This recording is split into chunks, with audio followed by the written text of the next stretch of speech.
So this way we see that, for industry to grow, right, it cannot be from a infrastructure perspective only. It has to be seen from a holistic solution perspective. All right. Okay, let me take a breath. All right. Any questions so far?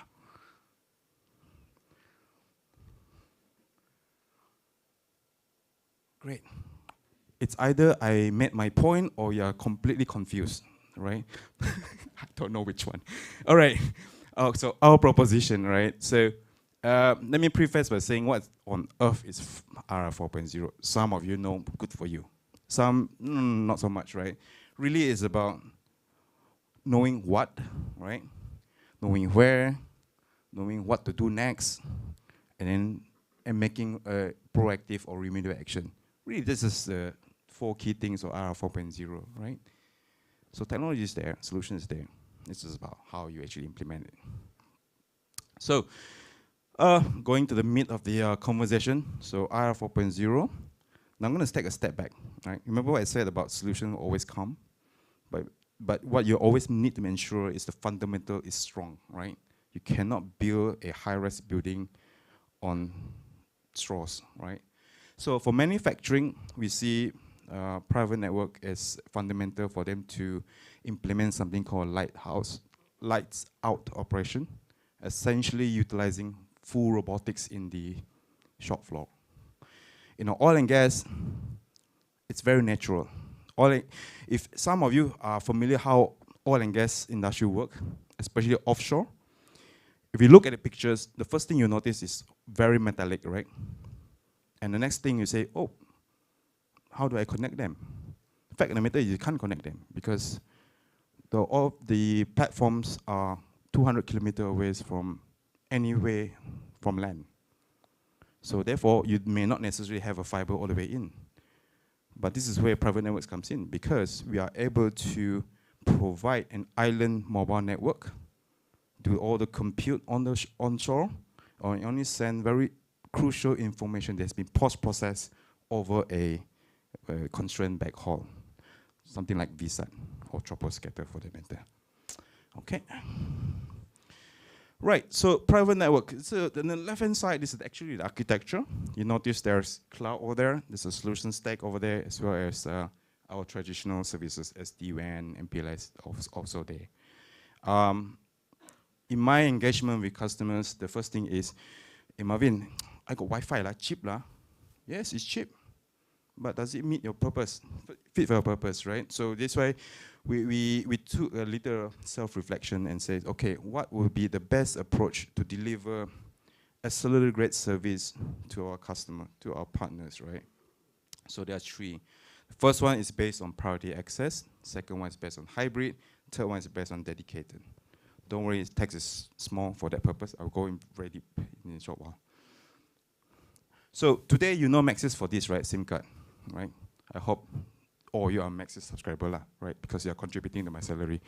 So this class of service is typically used by fleet companies, right? Because you don't need that how to say high service level of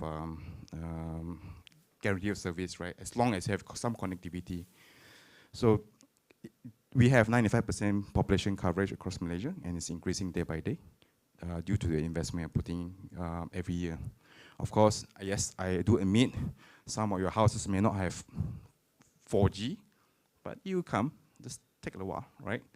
Yeah, so based on the public network, we ask ourselves, how do we ensure a public network, essentially like a public bus, deliver a service like a limousine, right?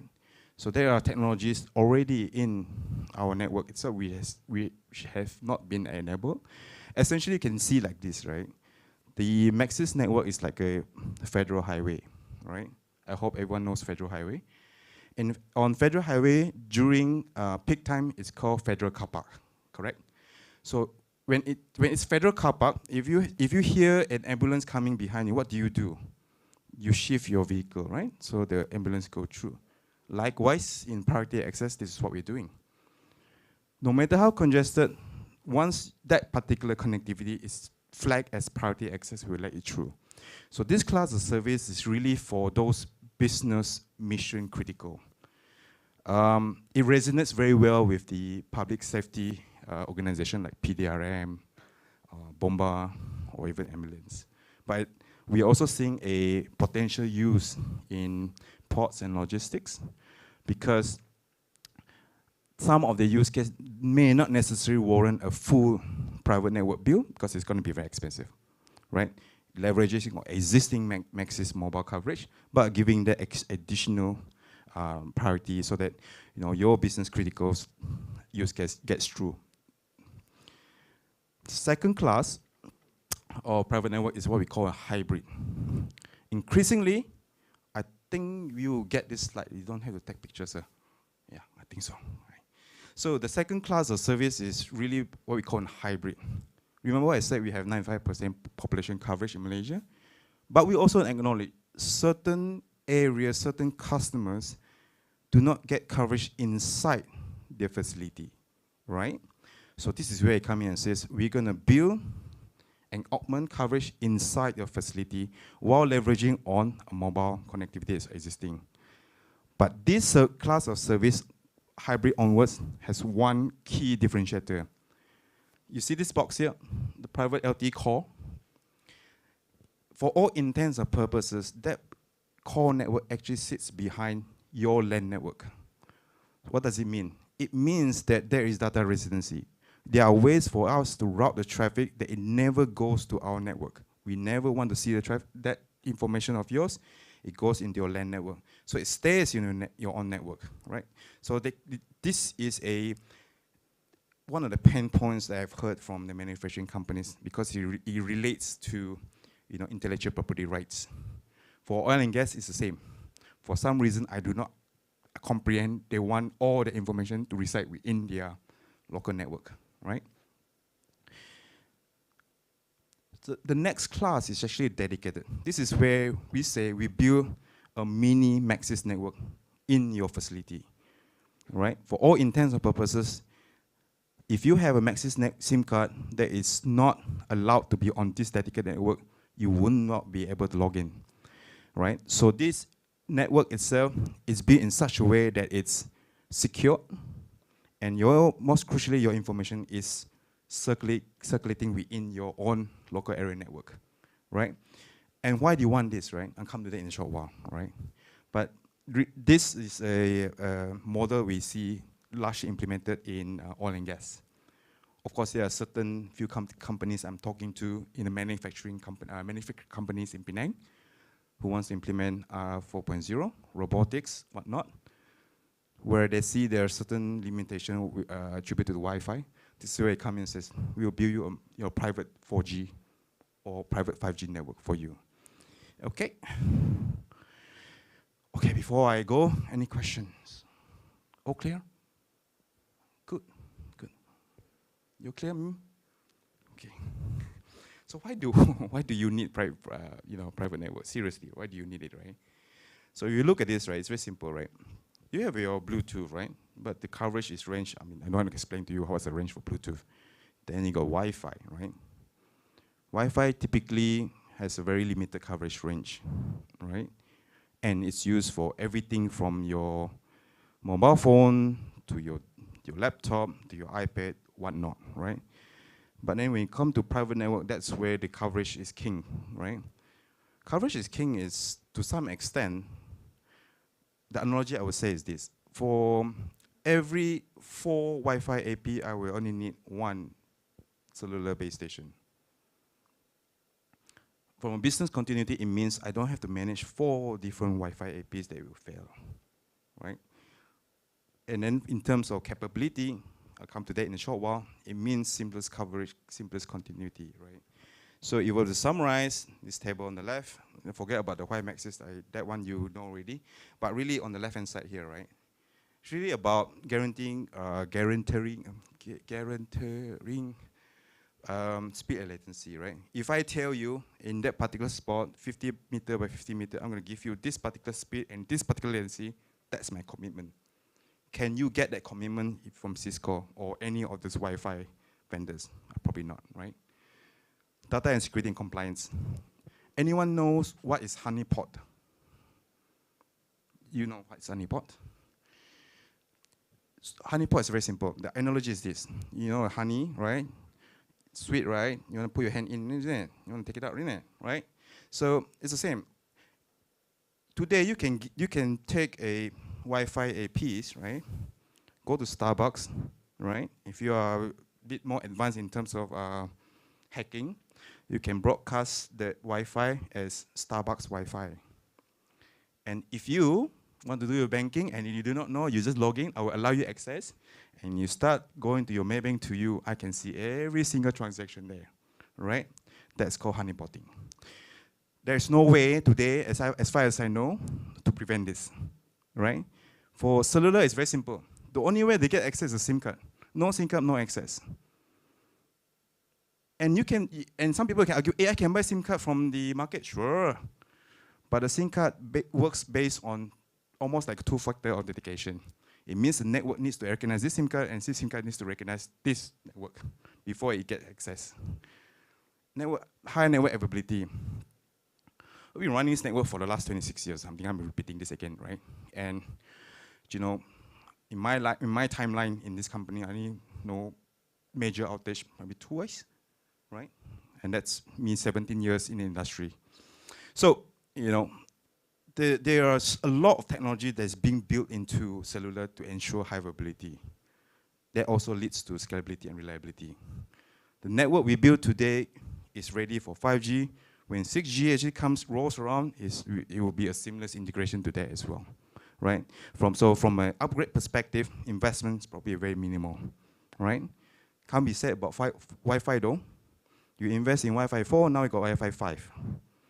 Apparently there's now Wi-Fi 7. I don't know what it is, but it is what it is, right? So, I think I've mentioned a little briefly just now for manufacturing, right? So, in the manufacturing environment, you want mission critical. What it means is that if you want robotics, you want to make sure the robots move from one spot to another spot without stopping in the middle, right? Because, you know, the cellular network was always built for mobility. And in terms of end-to-end security, what I mentioned about, you know, the access being very secure, the data can be routed within the local area network.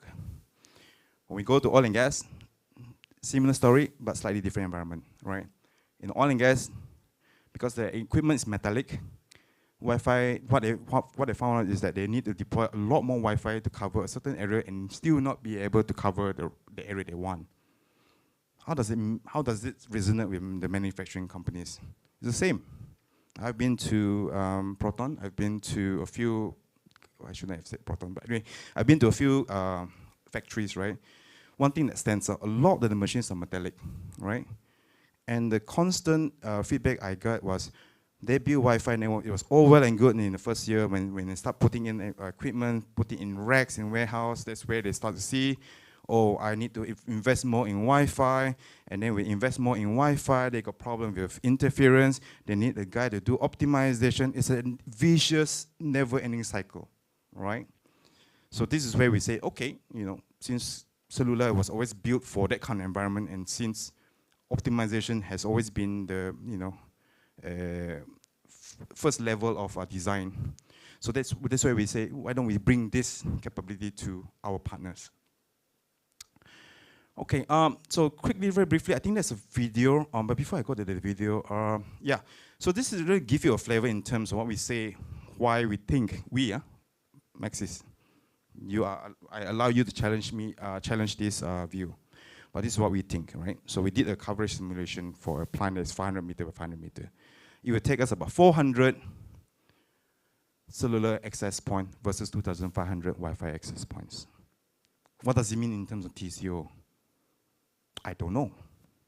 Because you may have a separate contract structure, price structure with your vendor, right? So this is where we say, early on, I don't see you as a customer, I see you as a partner, because we come in and say, okay, you know, do it from a technical commercial comparison, right? It takes you this much to build this, right? And we say, okay, we probably can match that and deliver something more superior, right? So the other thing is related to the boring style spectrum that really is about coverage, right? Today, I mean, Wi-Fi, you know. But from cellular perspective, we have access to licensed spectrum. What it means is that no one else but Maxis can use that spectrum, right? In terms of services, latency, throughput, that's pretty much guaranteed because I don't have to contend with other access points. In terms of mobility, I can move from one spot to another spot with no breaks. I guess this is something you can experience on a daily basis. You move your laptop from one side of the building to another side of the building, you see a disconnection, right? Even though you say, I have Wi-Fi, in your building. Okie dokie, let's go. All right. So, apologies for the video. I could not, for the life of me, enlarge it. But this really is a simulation of a Wi-Fi versus 5G. All right. You see that the AMR is actually moving across the shop floor, and it kind of stops once it moves to another Wi-Fi IP. It can't connect. So really, that's the gist of it, right? But then again, I will preface by saying it all depends on you. What is your technology roadmap? What do you intend to do in the next 5 years? If you are okay with 4G, you're not going to run AMR, by all means, Wi-Fi will suffice, right? But if you say you want to run more advanced solutions that requires a career-grade capability, then let's have the conversation. Okay. Okay, why choose Maxis? So the only reason it's here is because it's mandatory for me to say this, right? But I guess my account managers would have given you the full rundown of why Maxis, right? But just to choose this, it's really because of these three things. These three things should be on top rather than below, right? If you want us to assist you in your accelerating your digitalization, call me, right? If you want to overcome some business challenges and you feel you need a third-party view, call me. You want improved cost efficiency, then call me, right? Because the thing, at the end of the day, the capability is already there, right? We already built that capability, right? It's just now how to translate that to you guys. Right, so okay. So right network, convert solution partner, right expertise, la-di-da. Yes, we already have that, three key pillars. So Maxis is on this path, what we call convert solution approach. So the convert solution approach is almost like a, SI, right? It's an ugly word out there, solution integrator. But it is what it is, right? To be a solution integrator today, if you go to the solution integrator, the classic one, what do you get? He will come to you and says, I need connectivity, so I need call Maxis. You have a separate contract with Maxis. I need a AR, VR goggles, call company called Realway. You got a separate contract. Or I need AMR robots. I call Omron. You get a separate contract. And your SI job is to integrate. After that, it's chow. Correct or not? Right? So this is where we say, why don't we come in and be your single neck to choke, right? Single billing, right? Single SME to come and tell you, you want to talk about cloud? You got a cloud expert. I'm not. My colleagues are. You want to talk IoT? Maybe me, right? You want to talk about fixed connectivity? My other colleagues, right? But all this capability already resides within Maxis, right? And I'm not going to be the first one to tell you, hey, we know everything. I don't know everything, right? Seriously. A lot of it requires our partners, right? So this is where we leverage a lot of partners, which it should be, right? Because at the end of the day, 1 + 1 = 3, right? So that's just the gist of it, right? Okay, so I think just a recap about the partnership we have been, onboarding, what we have done, how do we help organizations accelerate their business outcomes. Use cases, this is, I think this is something that it interests me a lot. I just want to start off by, just laying out smart manufacturing, right? I think some of you, these terms are familiar. OEE, supply chain management, warehouse management system, collaborative robot, right? So all these, right? So on single pane of glass perspective, we have some partners who can do, some partners we are evaluating. But the ultimate goal is this, right? If you want to embark on a journey to implement some of this, right? And it's from a single perspective, single contact point, that's us, right? All right, so that's prefacing. So this is a chest beating slide. I have 5 chest beating slides. I'm very proud of them because I did some of them. So this is a company in Johor, oil and gas company. So they have one problem, right? The single problem is this. In the oil and gas environment is health and safety, bar none, non-negotiable. And you also have vehicles, right? Your drivers.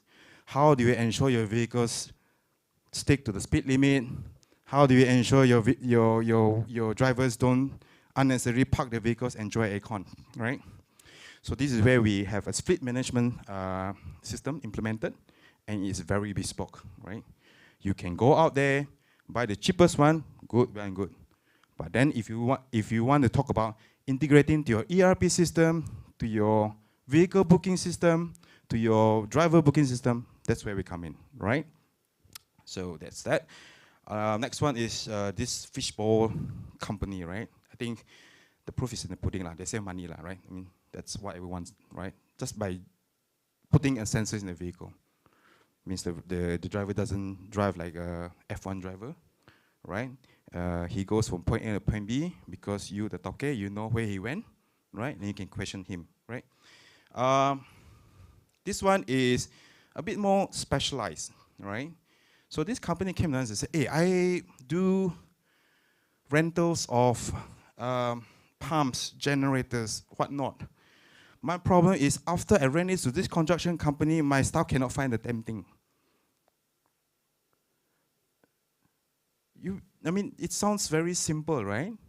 But imagine the hassle you guys have to go and round the whole taman with all built up, right, to find your own one single genset. So we put a sensor, the GPS tracker. We are able to see whether or not the genset is running optimally or it's due for maintenance. Once it's due maintenance, someone goes and extract it, do whatever needs to be done, right? And then, this was what we call, we have a term in Maxis, right? It may offend some of you, but I hope I don't intend to, right? It's called eating your own dog food. Have you heard of this? Eating your own dog food means before you sell something to someone, you better be able to swallow the damn thing first, right? So this is it, right? So we actually started with this proposition. We have, I think, 1,000 field operation staff in whole Malaysia. And for us, our people is our priority, right? So we want to be able to track them because some of our base stations are in the middle of nowhere, really, right? And it becomes a health and safety requirement. But then we went another step. Because in the past, we have something called permit to work, which you need to dial our operation center. We say, do you have a permit to work? What's the number? Blah, blah, blah. What if the guy goes there, the boss never approved the work permit to work? He went 5 hours and he sits there waiting for his boss to wake up from his nap to approve. So we build this whole system, right? So the boss gets the app, the guys go to site, he says he's there, he wants to start to work, the boss gets pinged continuously until he approves, right? But the point is this, right? We're able to track our workforce, ensure the work is done before the leave site, right? The next two slides are related to manufacturing, predictive maintenance. This is via our partner. For this one, I think this is a sheet metal company. So for them to use a predictive maintenance solution, they did about $500,000 in terms of cost savings from wastage, right? Same goes for this guy. Picture doesn't show up, sorry. So this is a rubber manufacturing company, right? Rubber gloves, right? So they use OE to see, like I said in the beginning, the investment 1 million, do you get 2 million outcome, right? So that's plus the use case. The next two slides, again, is really eating our own dog food, right? So the first one is this. We have 10,000 base stations across Malaysia. 10,000 infrastructure that needs to be checked on a yearly basis so that it doesn't fall and hit someone and we may have to pay some fines and some insurance, right? But then we also have only capability of people to go and check 300 of these base stations in a year. So we utilize a lot of the sensors that is available in Lazada and Shopee and whatnot, right? But the real magic becomes integrating all of this into a single dashboard. This dashboard here, right? So then, rather than us going all the way to the site, spending, our people's time, unnecessary fuel, we are able to say, do I really need to go to that site to do media work, right? And then, next topic, favorite among all the people I have met, drones, right? So drones is pretty boring. It's really what you do with it, right? So for us, towers, right? You've seen towers, right? They're very tall, right? In the past, you need a certified personnel to go up a tower. Certification is every year, and it's expensive, right? So Maxis like to save money, right? So we use drones. So the drones has built-in AI ML capability. Just let the drones fly. It's able to tell, okay, this tower, this antenna is not in alignment. There is rusting at this particular spot, blah, blah, blah, right? So then, what it means is typically for one site, it would take us about 2 weeks to do inspection. So we can cut it down to a day. But really, it's about cost optimization, right? It's about personnel optimization. Lastly, Ron, yeah. This is something that I did with the water utility company. The premise is this, right? Today, water meter or electricity meter, they do a kopitiam reading. You know what's a kopitiam reading? The person who's supposed to go to your house, you know how many houses he has to cover, right? It's hot somehow, right? Just what you do is, he go to a kopitiam, he sit down, okay, rumah nombor 82, okay, lebih kurang macam ni lah kot. Right? That's kopitiam reading. So if you have sensors like this, there's no running away. But today, right, some of your house have TNB new meters in it. Those are IoT devices, right? Some of them are connected via Maxis. So there's no more tampering. If you tamper, they know. Your usage, whether it's exceeding normal norms, they also know. So that's the whole beauty of IoT. I just want to close with that, right? It's about track, measure, and getting insights out of it, and really do use technology to better lives. Okay? Right. Thank you. Oh, by the way, my name's there. My QR code also there. You can call me or mail me. All right? Thank you. All right. Please give a big round of applause for Marvin. Marvin, before you leave, maybe there are some questions from the audience, but also I was just sitting at the corner, I was taking down some notes, and it's always refreshing to see an overview, and then at the end, obviously, you bring it together in terms of use cases. I've got one question that could maybe trigger some audiences here, and I just want to ask, in terms of IoT and smart services, right? Would it be able to work with legacy network or legacy infrastructures per se? So we believe in not trying to reinvent the wheel, right? If your existing system itself we do an assessment, can be repurposed, we reuse it, right? So one of the good cases is this, like there's a company that they already have Wi-Fi, and they say you want to do private network, and they said, do I need to replace my Wi-Fi? I said, no, you just maintain your Wi-Fi, purpose it for non-business critical, like for example, your mobile phones, you bring your own device, let it be on Wi-Fi. But if only certain class of service that is business critical, that absolutely doesn't, how to say, you cannot tolerate any downtime, that's when we propose a private network. In a way, we're saying is that if the existing technology is compatible, we will be just side by side. But of course, having said that, there are some certain technologies that are so old, we probably have to tell you the bad news, you have to replace it. Okay? But having said that, there's certain cases where we go to a manufacturing company, they have this PLC or whatever, and they say, this thing is not an IP native connectivity. How do I bring it to the cloud? So this is where we come in and says, okay, you buy this box, right? This box does protocol conversion. SCADA, one of them I'm familiar. IEC 101, it's an analog signal. Can go over to IEC 104 and send it across on the IP network. So in a way, investment that you have put in for your existing infrastructure stays. It's just that with little additional investment, you can convert it to the next gen, so-called, right?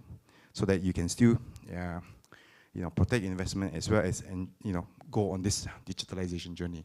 All right. Do we have any questions from the audience here? Of course, Marvin will still be here towards the end at the Q&A. But if you've got any questions, just raise your hands. I'll come over and give you the microphone. No? Everyone's good? So I guess, Marvin, you did an excellent job. Yeah. I hope I didn't confuse most of you, or you are actually clear what I'm trying to say. Right, anyway, thanks, guys. Thank you so much. Please give a big round of applause for Marvin. All right, ladies and gentlemen, and I guess now's quite an interesting time because we are having a half-hour break, 30 minutes break, where you can grab your refreshments. They are located just outside. Also, if you haven't had the chance, as I mentioned, you can play the interactive game on the biggest screen here in the Maxis Business Innovation Centre.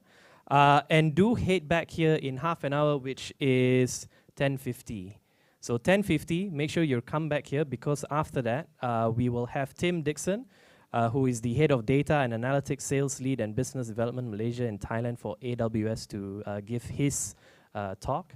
And then after that, obviously, we will do a Q&A session, and then we'll have a tour, and then we'll go for lunch. So at 10:50 a.m., I will see everyone back here in this auditorium. Thank you so much.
gentlemen, and I hope that you had your refreshments earlier on. Can I again do a show of hands? Who has managed to try out that interactive game that was on the side earlier on? Can I just raise a show of hands? Anyone who has tried? I saw a few hands was moving around, so I'm guessing that there were a few of you who was playing those games. Who had managed to like just walk around and saw a little bit of some of the stuff that Maxis have put up here for display? Can I get a show of hands as well? All right, got a few. All right, cool. Some are still shy, but it's all right. Hopefully, also during the refreshment period, you also got to know each other. The individuals sitting next to you, if they are not from the same company, not from your colleagues. Hopefully, you got to know each other because as Marvin mentioned, it's really about partnerships. It's about working together. So hopefully, you've managed to also speak to some of the Maxis representatives that are here today to further understand how they can help you even better in your digital journey. And without further ado, just a quick reminder, after our Q&A session, which I will need your participation, we'll be doing there is a tour of the entire space. I will be standing at the front, the reception desk. So if you want to go for the tour, you can just visit me. I won't be doing the tour, but since I'm tall enough that you maybe can see me from afar, I will be standing at the reception area, so you can actually come there and then we'll do a tour. For those who don't want to do a tour, you can head straight for lunch. There'll be lunch provided at the Four Seasons Hotel. If you head just at the front of the MBIC Centre, there will be usherers who will take you across to Four Seasons for your lunch. All right. So hopefully that's clear enough for everyone on what we're going to do towards the end of the session. We don't want you to just leave and go back home. And now for our next speaker of the day, it is Tim Dixon. He's the head of data and analytics, sales lead and business development Malaysia and Thailand for AWS. And he will be speaking. Yep, there you go. To make sure that we have the right person here. Tim will be talking about the blueprint of a connected value chain. Ladies and gentlemen, please give a warm welcome to Tim. Hey, is this going? Yes, it is. Awesome. Hey, it's great to be here, guys. So to introduce myself, my name is Timothy Dixon, Tim Dixon. I cover data and analytics for AWS.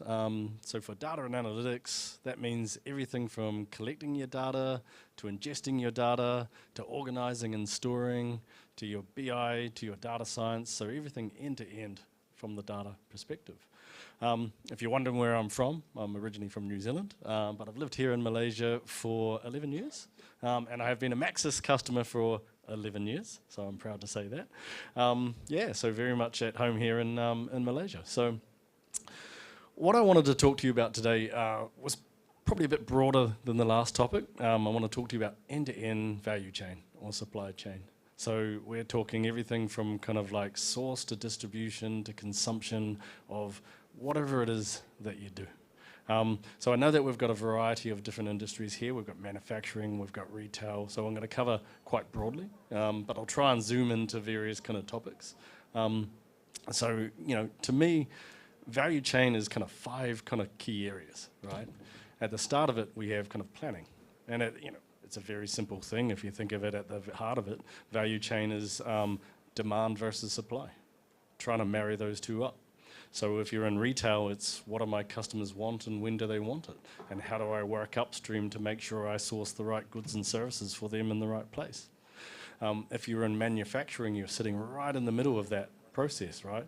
You're creating the goods and services, but like everyone else, you have upstream dependencies in terms of raw materials and downstream dependencies in terms of making sure that you create the right goods to the right quality. So, there's a whole lot of different facets on here. But outside the planning, at the top of the supply chain, we have sourcing. So we've got our suppliers. We have making, which is then manufacturing the goods and services that we're distributing and selling. We have moving, which takes the goods and services to market. And then we have enabling, which is taking that out to market and making sure that we get take-up from the consumer. So I'm going to come back to these key themes as I talk about it. Obviously, from an AWS perspective, we want to talk to you about how we can connect these things via data. So we've got a very long territory there, and AWS has a whole set of services where we can connect and really improve upon the supply chains in your area. So I'm sure you've all heard of Amazon, but I'll give you a brief introduction of how data and analytics has fueled our journey. So we were founded in the mid-90s, Amazon.com. And if you're as old as me, you may even remember that, I do. And obviously at the time it was quite an innovative thing. It was e-commerce in its kind of earliest form. But you know, Amazon.com, I guess, formed the basis of supply chain as we know it today, and I'll go a little bit more into that. But analytics was sitting there from the very beginning.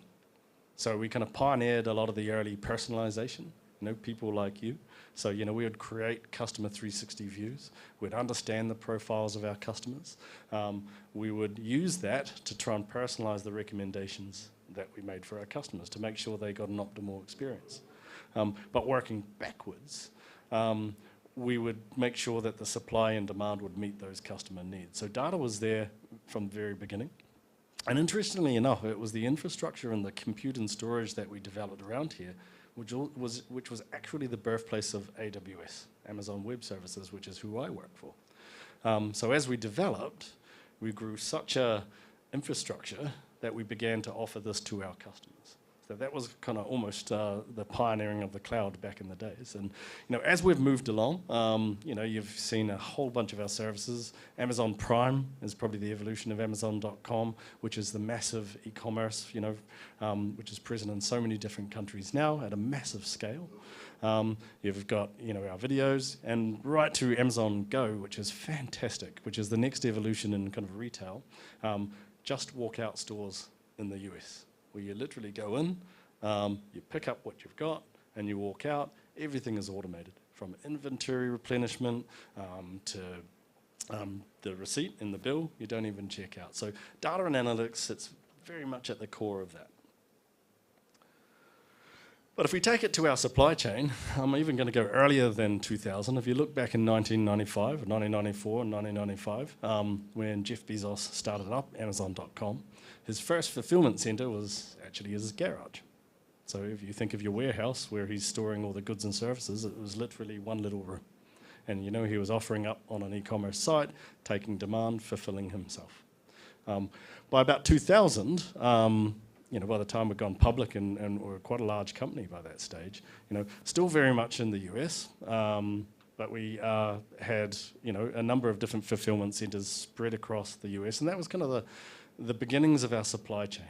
Trying to kind of work upstream to our suppliers to get the books and the goods and services, trying to make sure that those goods and services were in the right place through the distribution, and trying to get it to the customer. The last mile, we'd use, you know, third-party suppliers like FedEx.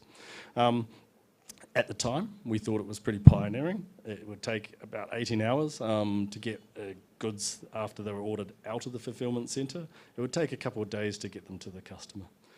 If you fast forward to now, we've got almost unprecedented scale in this. We operate in 23 countries plus. It's growing. We've got hundreds of fulfillment centers now, one of them down in Singapore. And if you've, I was going to put up a video. If you've ever seen these, they're absolutely incredible. They're very much automated. They're robotics driven. They are absolutely state-of-the-art facilities. But logistically, we've got hundreds of millions of customers all across the world. We've got hundreds of thousands of suppliers sitting upstream. So the supply chain that sits underneath it has become very, very, very complex. So the nature of digitalization is pretty much the essential aspect to keep this thing running. So if we dive down into that, probably the place that we're most proud of is sitting at the customer side, right over here. So those 200 million plus customers. The place where supply chain for us starts is customer demand. Customer demand and working back upstream through your distribution channels up to your manufacturing, up to your supply. That's where it all begins. And you know, this customer demand can mean different things depending on your industry. But if I look at something like retail, for example, If I'm a food and beverage chain or if I'm a retail chain, it really is, I've got hundreds of different product lines. What products are people ordering? When are they going to order them? And where do they want them? We do a lot of work with a lot of the restaurant chains. KFC is one of our reference customers, and they have a very, very sophisticated method of forecasting. They'll be able to tell you what products people are going to order at what restaurants at what time of the day. That information all works backwards. It all connects digitally. It all comes together into a central spot on the cloud, so they can understand, before it happens, what people are going to order. And another example then would be Domino's pizzas. They actually start pumping out pizzas before people will even order them. Their forecasting is so good. They know that they'll need 20 pizzas of a certain brand at a certain time, so they have them on the factory line being created, and it means they can really tighten the time between customer ordering and customer delivery. So we've really worked on that, and I'll talk through some of those services that you use there. But all that information, as well as being there to kind of fulfill the customer's needs, it all works backwards, all the way up through the distribution channel. So once I know what my customers want, I can work backwards to what do I need to fulfill those purchases. And I can work all the way back up to my suppliers. I can understand what I need to order from that area. If I'm making products, such as manufacturing, I can make sure that the orders are placed, that I have the right capacity instructions into my manufacturing plants, and then have them distributed across the nation at the right time. So all this is only made possible through a digital kind of focus, of which the cloud is perfect for, because it allows you to bring them all together onto one place with no major infrastructure requirements, allowing you to build this thing piece by piece. So I talk about the key tenets of a good value chain, a good supply chain. Obviously, from the Amazon example, we're talking about scale, right? But scale can mean two things. I mean, obviously, in the Amazon example, scale means let's get big and let's get as big as we can. But I actually think more importantly with the cloud, scale means starting small. We're all coming from somewhere. It's not like we've just started business and we can start from scratch. We all have processes at every single step of that journey. And one of the benefits of working on the cloud is that you can start with one use case, one area that you work in. If you're in manufacturing, it could be like predictive maintenance or just monitoring a piece of equipment. If you're in retail, it could be doing some demand forecasting and trying to get it right for one region. One of the beauty about kind of the scale that you get from the cloud is that you can start from where you want to start and that you can grow as big as you want to at the pace that you want to. When we talk about Amazon services, one of the benefits of being on the cloud rather than doing it inside your own on-premise environments is you don't have to buy a whole bunch of stuff to get started. It's services as a service, right? You can simply subscribe and start working. So when you start experimenting with some of these digitalization use cases, you can simply start with a low barrier to entry. You don't have a huge capital outlay to get started and to start experimenting. And as we go through this presentation, we'll talk about the need for hyperspeed, trying to really increase the throughput from your source, from your suppliers, through to your manufacturing, through to your distribution, through to your channels, and getting that customer fulfillment. So, Amazon in some countries has 2-hour delivery. It's something we're really, really proud of, which means that when a customer places an order, we have anticipated that need to the degree that we can just send it out. And we know we can do that at scale for our customers because we know how many orders of that type that we're going to get. That's a classic example of getting your value chain digitalized and predictive and being able to kind of make sure that everything's ready in the right place.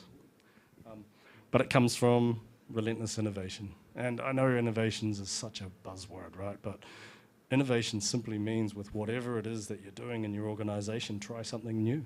Give it a crack. Try something different. Do you know what I mean? If you're working on a spreadsheet, put it into a BI tool. If you're in a BI tool looking backwards, try looking forwards, right? Innovation simply means thinking of new ways to do the things that you're doing.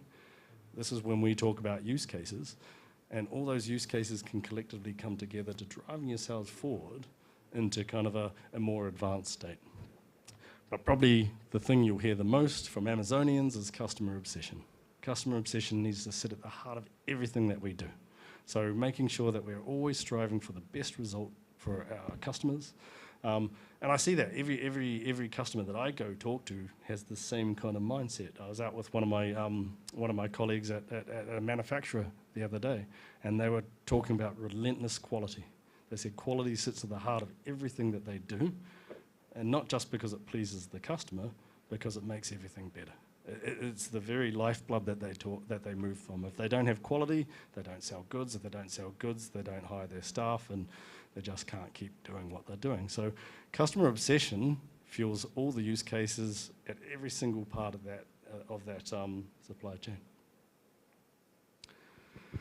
So this, I just thought I'd stand back for a minute and just kind of like put the digital value chain just so we're 100% clear on what it is and how it works. It's those key areas that I talked back before, but as I said, it starts right back there with the customer in terms of the demand signals and kind of understanding what they need. So if we're digitalizing a value chain, the very first thing we do is we make sure that we have a single view of the customer or of who our customers are. So if you're in retail, obviously that's obvious, but it's often quite hard to digitalize. So sitting at that customer end, you know, if you're a bricks and mortar retail chain, how do I start collecting information on my customers, right? If they're coming in online, it's relatively easy. You can create a customer ID, you can store information on them. If they're offline customers, we use things like loyalty programs to kind of digitalize that information and really try and be able to kind of capture everything we can about who they are, you know, what their preferences are, you know, what they're ordering, how many pizzas they like, what they like on their pizzas, are they pepperoni, et cetera, and get a bit of a view of, at the individual level, what they want, but at an aggregate level, what I can expect and need to be able to serve by geographic region, by demographics. I can start looking backwards, but ultimately I can start looking forwards and anticipating those needs. That's the lifeblood of a value chain. That's the information that goes up the stream. So when I go all the way up to the suppliers, you know, I'm going to use the pizza example, I know how many raw materials that I need to order to be able to kind of manufacture the base materials. I know where to distribute it along the line to get to my restaurants to meet those customers' needs. Now that's a retail example. I was talking to one of my friends the other day who works for a massive oil and gas service company. They build platforms and oil rigs and stuff like that, and he manages the global supply chain for them. It's very different for him. You know, he's not servicing lots of retail customers, but the fundamentals are the same. Their demand comes from a project level. They have to build an oil rig. They have to fulfill that project, they have to order like 1,000, maybe he said thousands of different very bespoke parts. And those parts need to come in at various times of the project. So his demand, his customer is very different.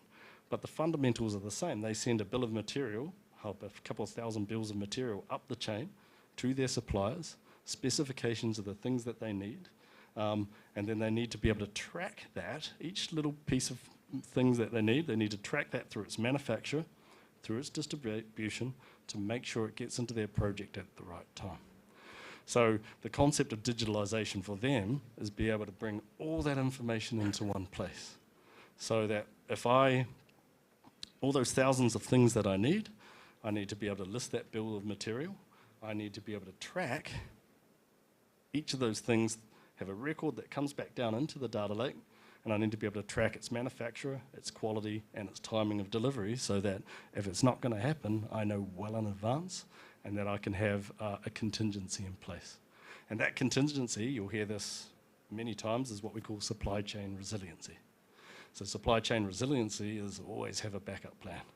And we'll talk about kind of COVID and how it's impacted supply chains across the last few years. Resiliency has jumped almost to number one in terms of concerns, in terms of supply chain. So, you know, sitting underneath this is the digital thread. And that's where AWS come in. We can help you with our partners in terms of kind of sitting use case by use case, in terms of kind of how to digitalize your processes so we can give you greater visibility of what you're ordering and how it's going to meet that. If you're sitting in manufacturing, and I'll drill down on some use cases, how to really focus on that bit to make sure that you get volumes and quality created as you go. So I said, we were going to touch upon supply chain in current days. We live in extraordinary times. We really, really do. You can't really go a week without hearing something about issues with supply chains. Even before COVID, we had a lot of changes happening in terms of which were driving changes in supply chains. So consumers' demand patterns are changing anyway. There's a move towards digital channels. There's a move away from bricks and mortar. There's a move onto digital channels. So retailers were facing new preferences. But COVID just came and blew the whole thing up, right? You think of what kind of 2 years of being locked inside does to organizations. So distribution gets shut down, people's consumption gets shut down. So at that end, massive problems. But it just being able to get materials created and distributed became very hard. I mean, it was a few months ago here in Malaysia, we had the great chicken shortage. Imagine if you're KFC and you're facing that. Yeah, it's a thing. I love my chicken. It's a thing. Computer chips, semiconductors, you know. Imagine what that does to your electronics, or do 1,001 different industries, which means even outside COVID, our global system has got so interconnected that something that impacts one thing just flows down to 1,000,001 different areas. I was watching BBC the other day. There's APEC going on up in Thailand at the moment, and they were talking about just this. There's so many risks that we may not even be aware of. You've got Elon Musk and his Tesla factories all concentrated in China. Now, that's not a problem today, but it's concentrated. And if something happens, is that the right thing to do? And what happens to his production lines if, I don't know, there's some kind of disruption there? We've got the semiconductor industry up in Taiwan. If there's any kind of discord up there, what's that going to do to the global economy? So when we do the surveys, this one was taken in COVID, but if you took it now, I'm sure they'd jump to 5 or 6, right? These are the industries that really highlight as a concern, and as you guess, it's retail, it's manufacturing, it's resources, it's anyone who's got a huge dependency on upstream, where they may not be able to get the things that they need to be able to create and serve their customers. But I found this interesting, and you don't have to study it, because it basically said, we asked our customers, when we talk about supplying and we talk about making and moving and demand, which areas of those are you most concerned about? And the answer was pretty much all of them. Do you know what I mean? Demand, I'm finding it hard to understand my consumer preferences now, because everything keeps changing, right?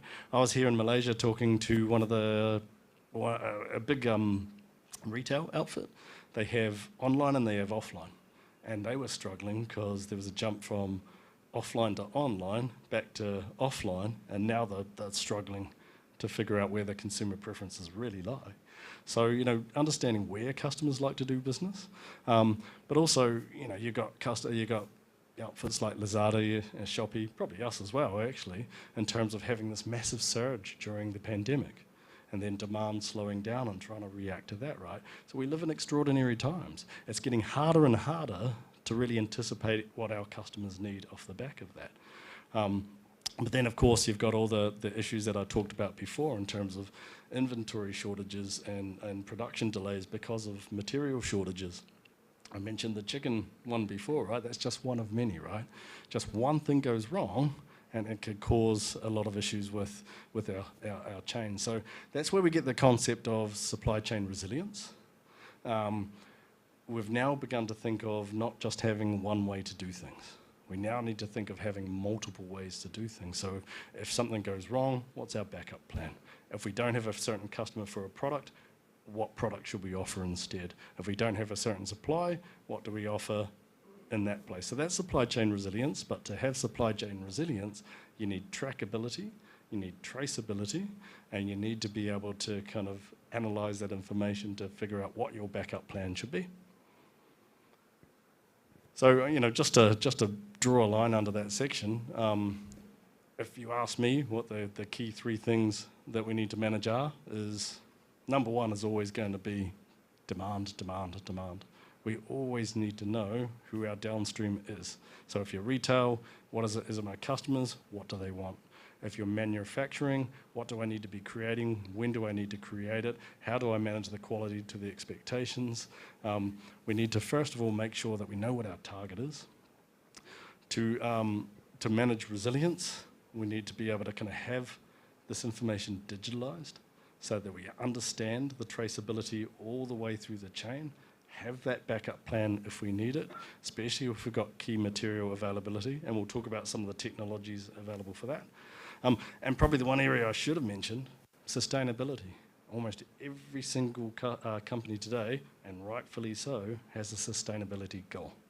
Our supply chains now need to be transparent at every single step of the way. Sustainability up at sourcing means we need to be responsible where we get our materials from, whether it's coffee beans or chocolate or the labour that's producing them. We need to know where they come from and make sure that we're making a positive impact on the planet. Manufacturing, we need to make sure that our plants and our warehouses are responsible, all the way through to kind of our impact on the planet, carbon neutrality. So from an Amazon perspective, we're probably working at every single level. Our warehouses, our distribution channels, we're trying to move to electric vehicle for distribution.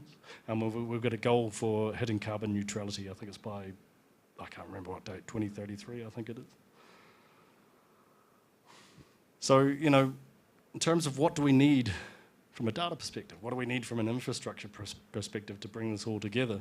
So the first thing is, I'm a data guy, real-time visibility in the end-to-end supply chain. So you need to figure out what's the right way to connect all these pieces to a central spot. So we talk about centralized supply chain. To me, the answer for that is the supply chain control tower, which is a kind of a data-driven way of pulling all that information together. And as you'll get to in kind of the next slides, most of you already have all the information you need to do this, sitting in your ERP systems, sitting in various places. It really is just a matter of kind of bringing it all together and kind of uniting it and bringing the insights out of it.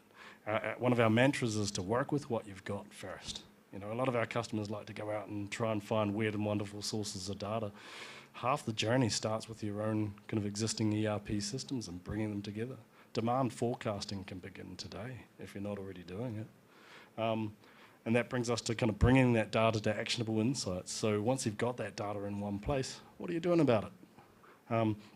So it can come from dashboarding, and then it goes to kind of looking forward in terms of predictive. It's kind of making sure that, you know, we do something with the data, and that goes all the way through to kind of what business value am I trying to achieve from it. So if you're manufacturing, of which a lot of you are,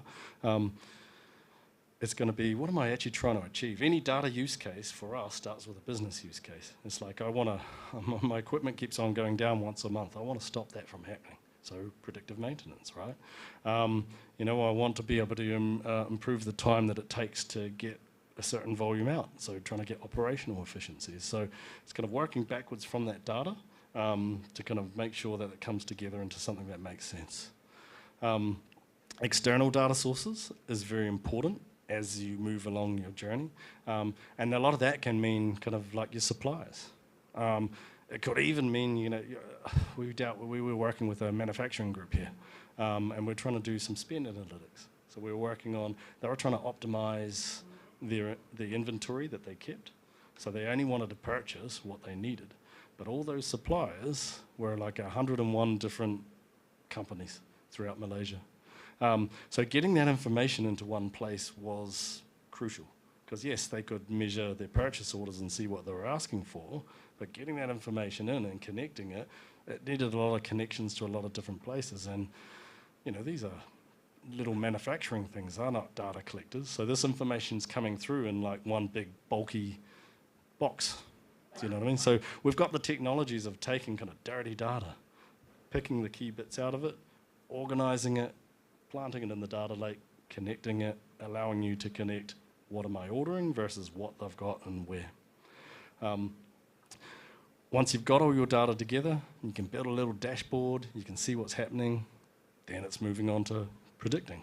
So I can see what people ordered over the last year, 2 years. I can break it down by geography, I can break it down to demographics. How do I then start predicting the future? We have services, which I'll show you in a second, which allow you to forecast, and you don't need to be a data scientist to do it. You don't need to be a mathematician. We've got services there for the business user to be able to just simply connect to the data and be able to run a few processes that allow you to look backwards and forwards. And finally, I won't go through the whole thing, you've got a plan for in crisis and post-crisis.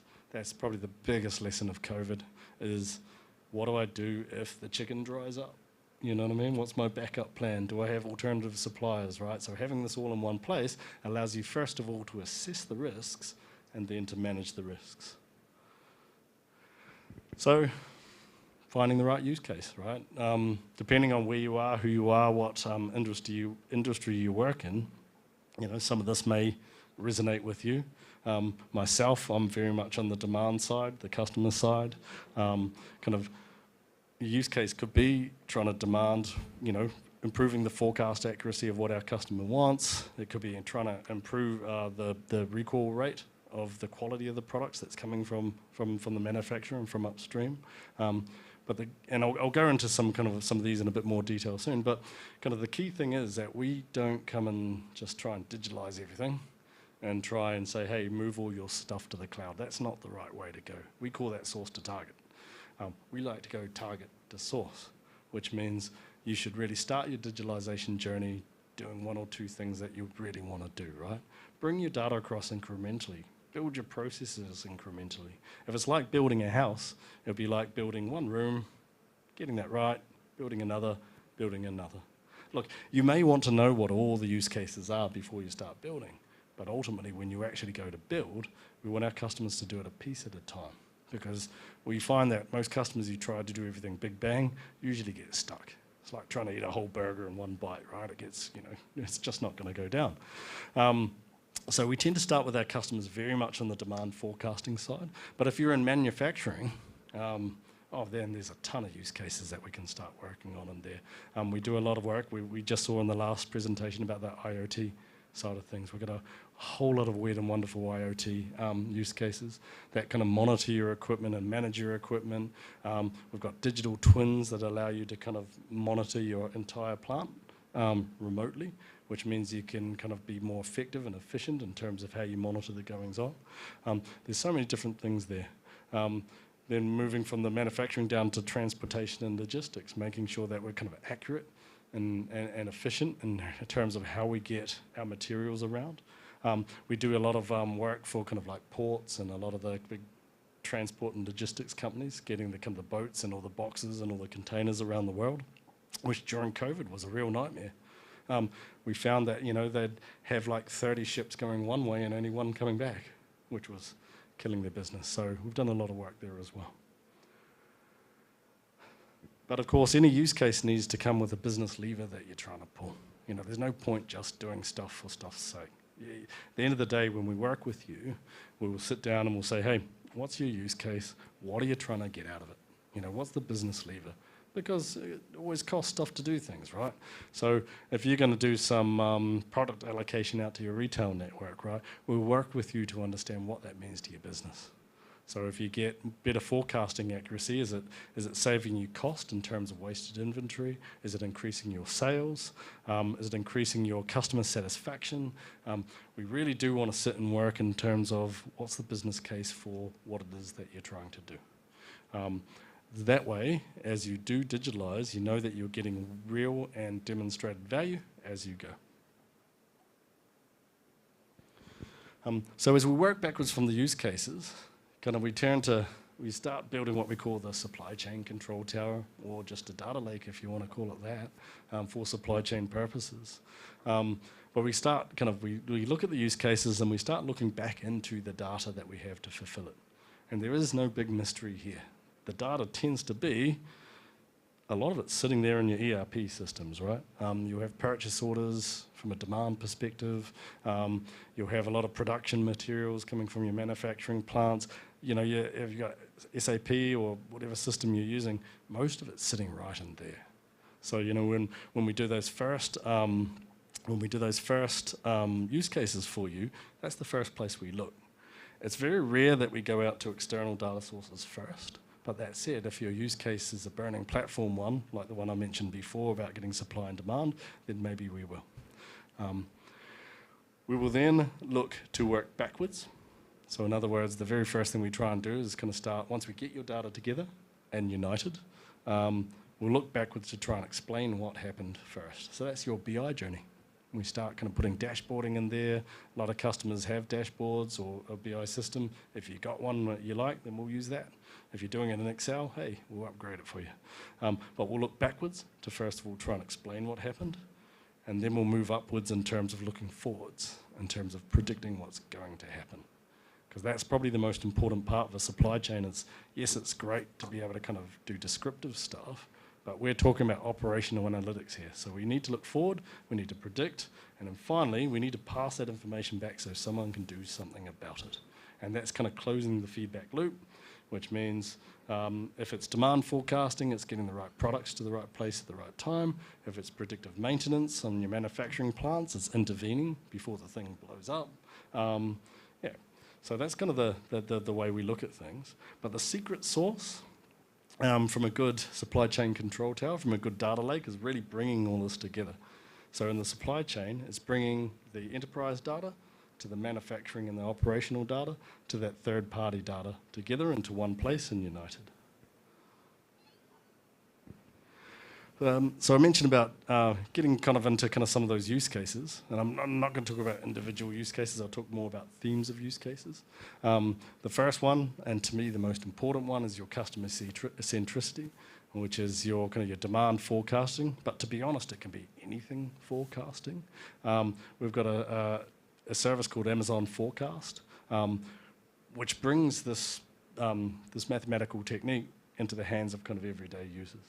So, as I said, back in 1995, we were forecasting right from day one, and we've kind of evolved our techniques as things have come along into kind of machine learning, into deep learning, but then kind of with Amazon Forecast, we've taken it down onto more of a commoditized version.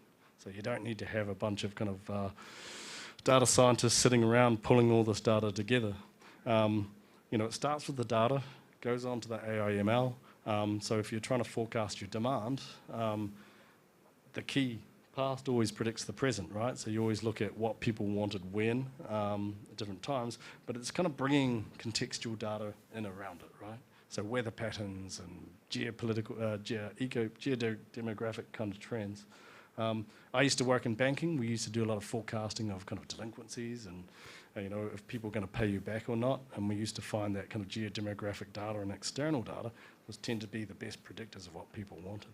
Actually, I was up in Thailand last week, and it was a guy who ran a pizza chain, and for some reason he said when it flooded, sales went up massively. I mean, I don't know, I can't explain that trend, but it's probably a good example of external events kind of having an impact on your business, right? But the idea with forecast is to kind of bring that information together and to be able to anticipate what your needs are around all the available information. So, a key user of this, and I know I've mentioned the KFC example. I've got a bit of a fan for fried chicken, but we work with KFC in a bunch of different countries, but they really are a fantastic example of using this service, right? So they pull all their information together into our data lake, which is S3. They use our data warehousing service to kind of unite and integrate all that information, and then they apply Amazon forecasting across it. And they've used it for a number of different use cases. So number one, this one's in the Philippines. They've got all their retail outlets connected. So you've got a couple of hundred different retail outlets. The POS systems all come in. So we've got all that information storing into the data lake with the products that they order, when they order it. If it's a loyalty customer, we know who they are, which is even better. So their first use case was actually kind of inventory regeneration. So they could just basically keep ordering the right amount of stock when they needed it. They didn't need someone kind of going in there and calculating it and sending it through. But then it kind of moved less from the inventory, more into kind of the cooking, more into the product optimization. So they're a superpower user now. And this is just a little bit more in kind of terms of Amazon Forecast. I probably won't dive into it, but it really is quite a cool service that just kind of sits on top of your data ingests it, because your data's already there in the data lake, ingests it, and allows you to build these models yourself and kind of start understanding the trends and the explainability around the trends. What are people going to want where, and why is that the case? So, kind of moving into kind of the automation side, and this is moving up the channel into distribution. We have a whole bunch of use cases around kind of the optimization. Optimization of getting your goods and services from point A to point B. So you think of once you've manufactured something and you need to get everything out, especially if you've got a global network, you need to understand kind of these 100,000 materials, where they need to go, how to get them out there. It's about kind of optimizing, I guess, the transport to get them from place to place, reducing your freight spend, increasing the space utilization of the distribution channels. From an Amazon perspective, we've got those massive warehouses and those massive fulfillment centers, right? So for us, it's about kind of really kind of zoning in on that process and making sure that's as effective and efficient as it can be. It's tracking your inventory as it goes from spot to spot. So a good supply chain control tower should be able to kind of, if I've got widget A or a bunch of them going from source to consumer, I need to be able to track that at every single way. And there's a lot of ways that they do that. QR codes are a classic way of doing it. A lot of kind of stock and inventory gets matched and monitored, and they get scanned every time it comes in. That data gets placed into the data lake so you can track something as it goes on its lineage. Now, I'd be loath to, it'd be amiss if I didn't mention it, because we always get asked about it, which is blockchain.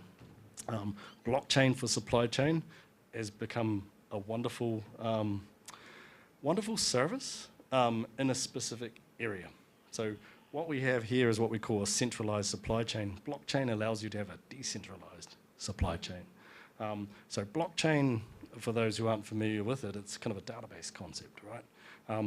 But it's a decentralized database. It's not sitting in one place. And when I put an entry into that database, it cannot be changed. So it makes a wonderful thing. So blockchain and supply chain means that if I have a high value good or a high importance good, think of your COVID vaccines, I can track it spot to spot in a way that no one can mess with it. I can track the metadata along with it from spot to spot as it goes. So a COVID vaccine, for example, I can track its lineage from source to target. I can track metadata on it in terms of the temperature it's been controlled at all the way through it, and no one can mess with it. So in a highly regulated environment like that, blockchain's fantastic. It's also good for high value goods, such as luxury items as well. But for your mass market, blockchain's probably not the way to go. A regular database concept is kind of just as good, especially if you've got hundreds of items for fast-moving consumer goods, where you've got kind of hundreds of, widgets that need to be traced, QR codes, automated tracking, having that publishing all the way through so you know where and when it went to go.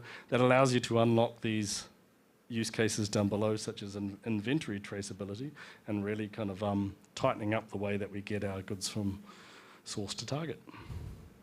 And a classic one for us here is Pepsi over in the USA, a massive customer for this.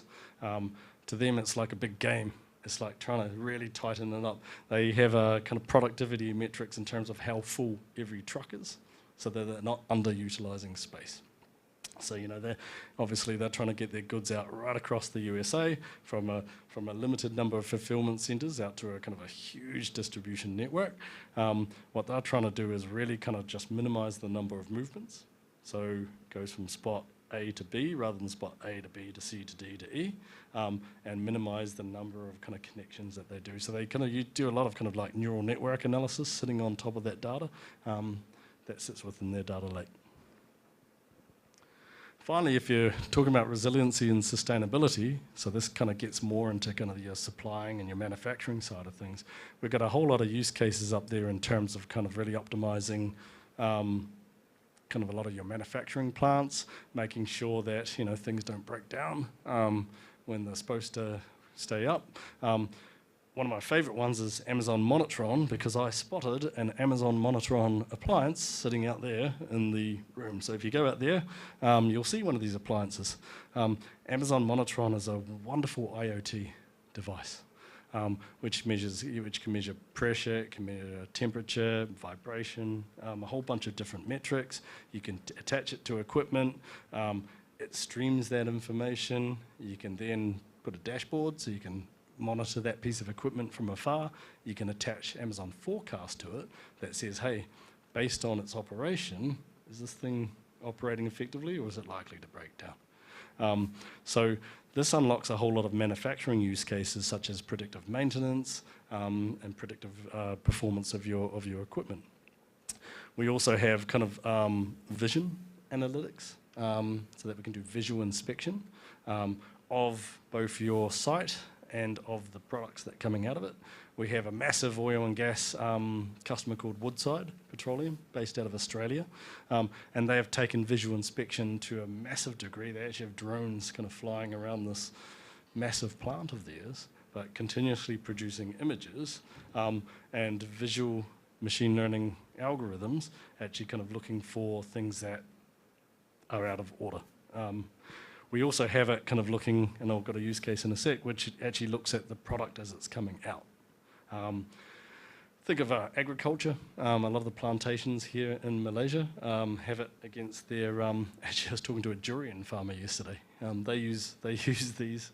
I'm not a fan of durian, by the way. I know you probably all are. But they have it against the durian trees, and they're looking for abnormalities. And they're looking for colour, and they've got the visual inspection as well as sensors around the pH of the soil to try and make sure that they produce the best durian that they possibly can, which, as I said, I don't think is humanly possible, but that's what they do. Visual inspection is also used in manufacturing, where they you look at kind of like sheet metal, you look at paper, you're looking for discoloration, you're looking for anything that could say, hey, if I'm not producing the right quality, that's going to have a downstream impact on my supply chain. So you think of all this information kind of coming together in the data lake. That's kind of your operational data. Now you think of the power of that combined with your enterprise data. You think of what does it mean if something goes down? What does that mean to my sales and my downstream supply chain metrics? What does that do to my fulfillment of customer demand? And that's the real secret sauce of the connected value chain, is that, yes, I can fulfill this use case, but I also know the impact that success means on the wider business. Again, a case study. This is a big paper company up in the US who is predicting equipment failure 60 to 90 days before it happens. But whilst it seems like a bit of a dream, this saved them millions and millions and millions of dollars every year. Literally, it improved the efficiency of their plants by at least 5% by not having things going down, which had a flow-on effect onto kind of their ability to fulfill customer needs. So I won't go through this in a huge detail, but if you're going to get started, to me, the most important things is enable bite-sized solutions. We all do one thing. Sometimes we do multiple things for our companies. It's what area do you think you can improve with data, and how can I make that better? And then just kind of start one use case at a time. The other one would be to use what you have first. Whilst we talk about innovation and moving to the cloud, you've got a lot of stuff that's already there. If you've got data sitting in your ERP system, start with that and think of how can I leverage that to the best that I can. So how can AWS help? So let's kind of talk about the types of services and the things. We've talked about supply chain. We've talked about the business functions. We have something called the Modern Data Strategy with a whole lot of cloud-based solutions to help you kind of start fulfilling individual use cases and eventually that kind of that supply chain control tower concept. We have a whole 3 kind of key pillars that sit around that. The first one being modernize. A lot of our customers today are still working on kind of legacy on-premise environments where you've got a server sitting in the corner. If you want to do something, you have to go talk to your IT guy to do it. The concept of modernization is bring that to the cloud. You don't need a server and you don't need an IT guy. Most of our services are what we call serverless, which means we manage the IT infrastructure. You just log on and you start using it. So if you're using our kind of BI tool, is literally going to an API on a website and you start producing your dashboard. So the concept of modernization is taking it out of kind of rigid, strict ways of doing things and bringing it to kind of agile ways in the cloud. We've got a concept of unification, which I think we've covered quite well in terms of bringing your data together. As I said, most of the data that you need, it's already there, sitting in your systems. The idea is bringing it out of its kind of silos, putting it together, and kind of making sure it kind of merges together in a way that you can get value out of.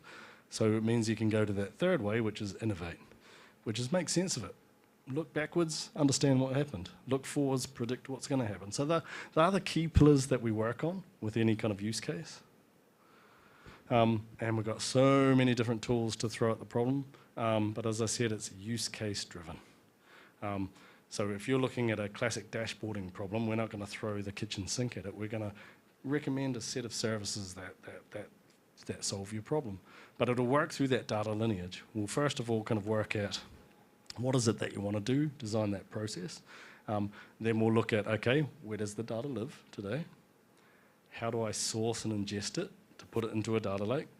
What type of processing do I need to make sense of it? So if you've got a lot of it that needs to be brought together, it could be a data warehouse. If there's high volume, high velocity, it could be big data processing. It might just be a couple of tables sitting in the data lake itself, but we've got a whole lot of different cloud services to ingest that data and pull it together, and then make sense of it. So that's what we call, our purpose-built data services. We don't tend to come in with a one-size-fits-all thing. We sit with you and we build something that fits your kind of need and it fits your services. So when we talk about scalability, it's what I said right at the start. This is not the old days where if you've got a data initiative, you have to go out and buy a server, install the server. You have to think ahead and you have to buy a whole bunch of legacy products with a whole lot of licenses. We don't do that. You don't need a server, you just log in. We'll design it for you. You log in, we start building it for you. Doesn't need an IT guy to kind of build and develop. It tends to be cheap to get started, cheap to experiment with it. You tend to prototype it, so it's literally a few $100s or a few $1,000s to kind of get started. And when you're happy with what you're doing, you can scale it out at your own pace. So the barrier of entry is very, very low. And hence it's kind of performant and cost effective. It doesn't cost a lot. From a performance perspective, when you do scale, because you haven't had the need to buy all that equipment, you spin up infrastructure as you need it. So if you're experimenting, you're probably going to use very little compute, very little services. That's all you pay for. As you scale it up, it just unlocks more compute power and more storage power for you. So if I was going to put that together into the types of services that you need to fulfill everything that we talked about across the supply chain control tower, hey, there's tons of it there. But what you need is all dependent on the use cases that you're looking at. So if you're in kind of manufacturing and you're doing predictive maintenance, you might be looking at ingesting with some of our IoT kind of systems. You move it in with some real-time ingestion, and you may have some low latency analytics in terms of bringing in those sensors, putting it into a dashboard really, really quickly. So you may need a small slice of this. But this shows kind of a whole lot of different services which, when we start about your ERP systems, ingesting external data, from ingestion we tend to think kind of very broadly in terms of ETL. I'm sure you've all heard of ETL, which means kind of bringing data in batch or in real time, publishing it to something like a data warehouse. We have a product called Amazon Redshift sitting in the middle there, which helps unite data of different types. So think of all your customers, united with the products what they like, united with all the transactions that they make. You may ingest information from your app and your website, all the logs that come in from there using one of our real-time ETL services like Kinesis. Pull it in, ingest it, moving up to kind of our consumption layer. QuickSight for our dashboarding. Forecast we talked about for AIML. We've got a general purpose AIML tool called SageMaker, which is wonderful. So if you do have a data science team, it's definitely worth checking that out because that's the tool that allows you to apply all your data science algorithms, regression, neural networks, deep learning frameworks if you're into that kind of thing. But I guess the bottom line is though, starts with the use case. Starts with the use case, goes back to the data, and then it's work with us in terms of designing the right set of services for you. It's as simple as that. So, I think I just covered that. Start with your use case. We do want to understand the wider business journey for you. So, the way we work with you, and I do encourage you, if you've got a business problem, come to us. We'll just have a chat about it in any case, right? Whether you're serious about going down this journey or not. We do love talking and solving customer problems. Talk to us about your use cases. We tend to have about 10 or 15 that are like your use case, so we can kind of help you with customer stories in terms of what other people have done in that space. If we are going to architect out an infrastructure for you, if you are serious about a move to cloud, we will want to understand what your wider use cases are so that we can design. I know that was a big picture on the last one. We can design what the bigger architecture would look like in a few years' time, but then we'll go back to that one use case and we'll design something that's a subset of the big one that solves your one use case. We'll help you work backwards into your data and find it, but then we'll move forwards into designing what that architecture will be, and we can help with kind of POCs. We can build it in our environment and show you how it would work, or we can help you on a 6 to 8 week process in terms of building something within your own environment. So as I said, the way that we tend to build a wider framework, we will do it use case by use case. We'll work with you to understand, what's your wider journey look like. We'll design a wide architecture for you and say, hey, 5 years' time, this is where you should be. But let's start with this one use case. Let's build a little architecture for that. We'll build it, so we'll roadmap it out. We'll migrate any data across to it. We'll work with your team to be able to understand how to drive it, and then we'll build it for you. And when it works, we'll do it again, and we'll do it again, and we'll do it again, and this thing should build out like a snowball. You should ultimately be moving and managing an infrastructure in that way.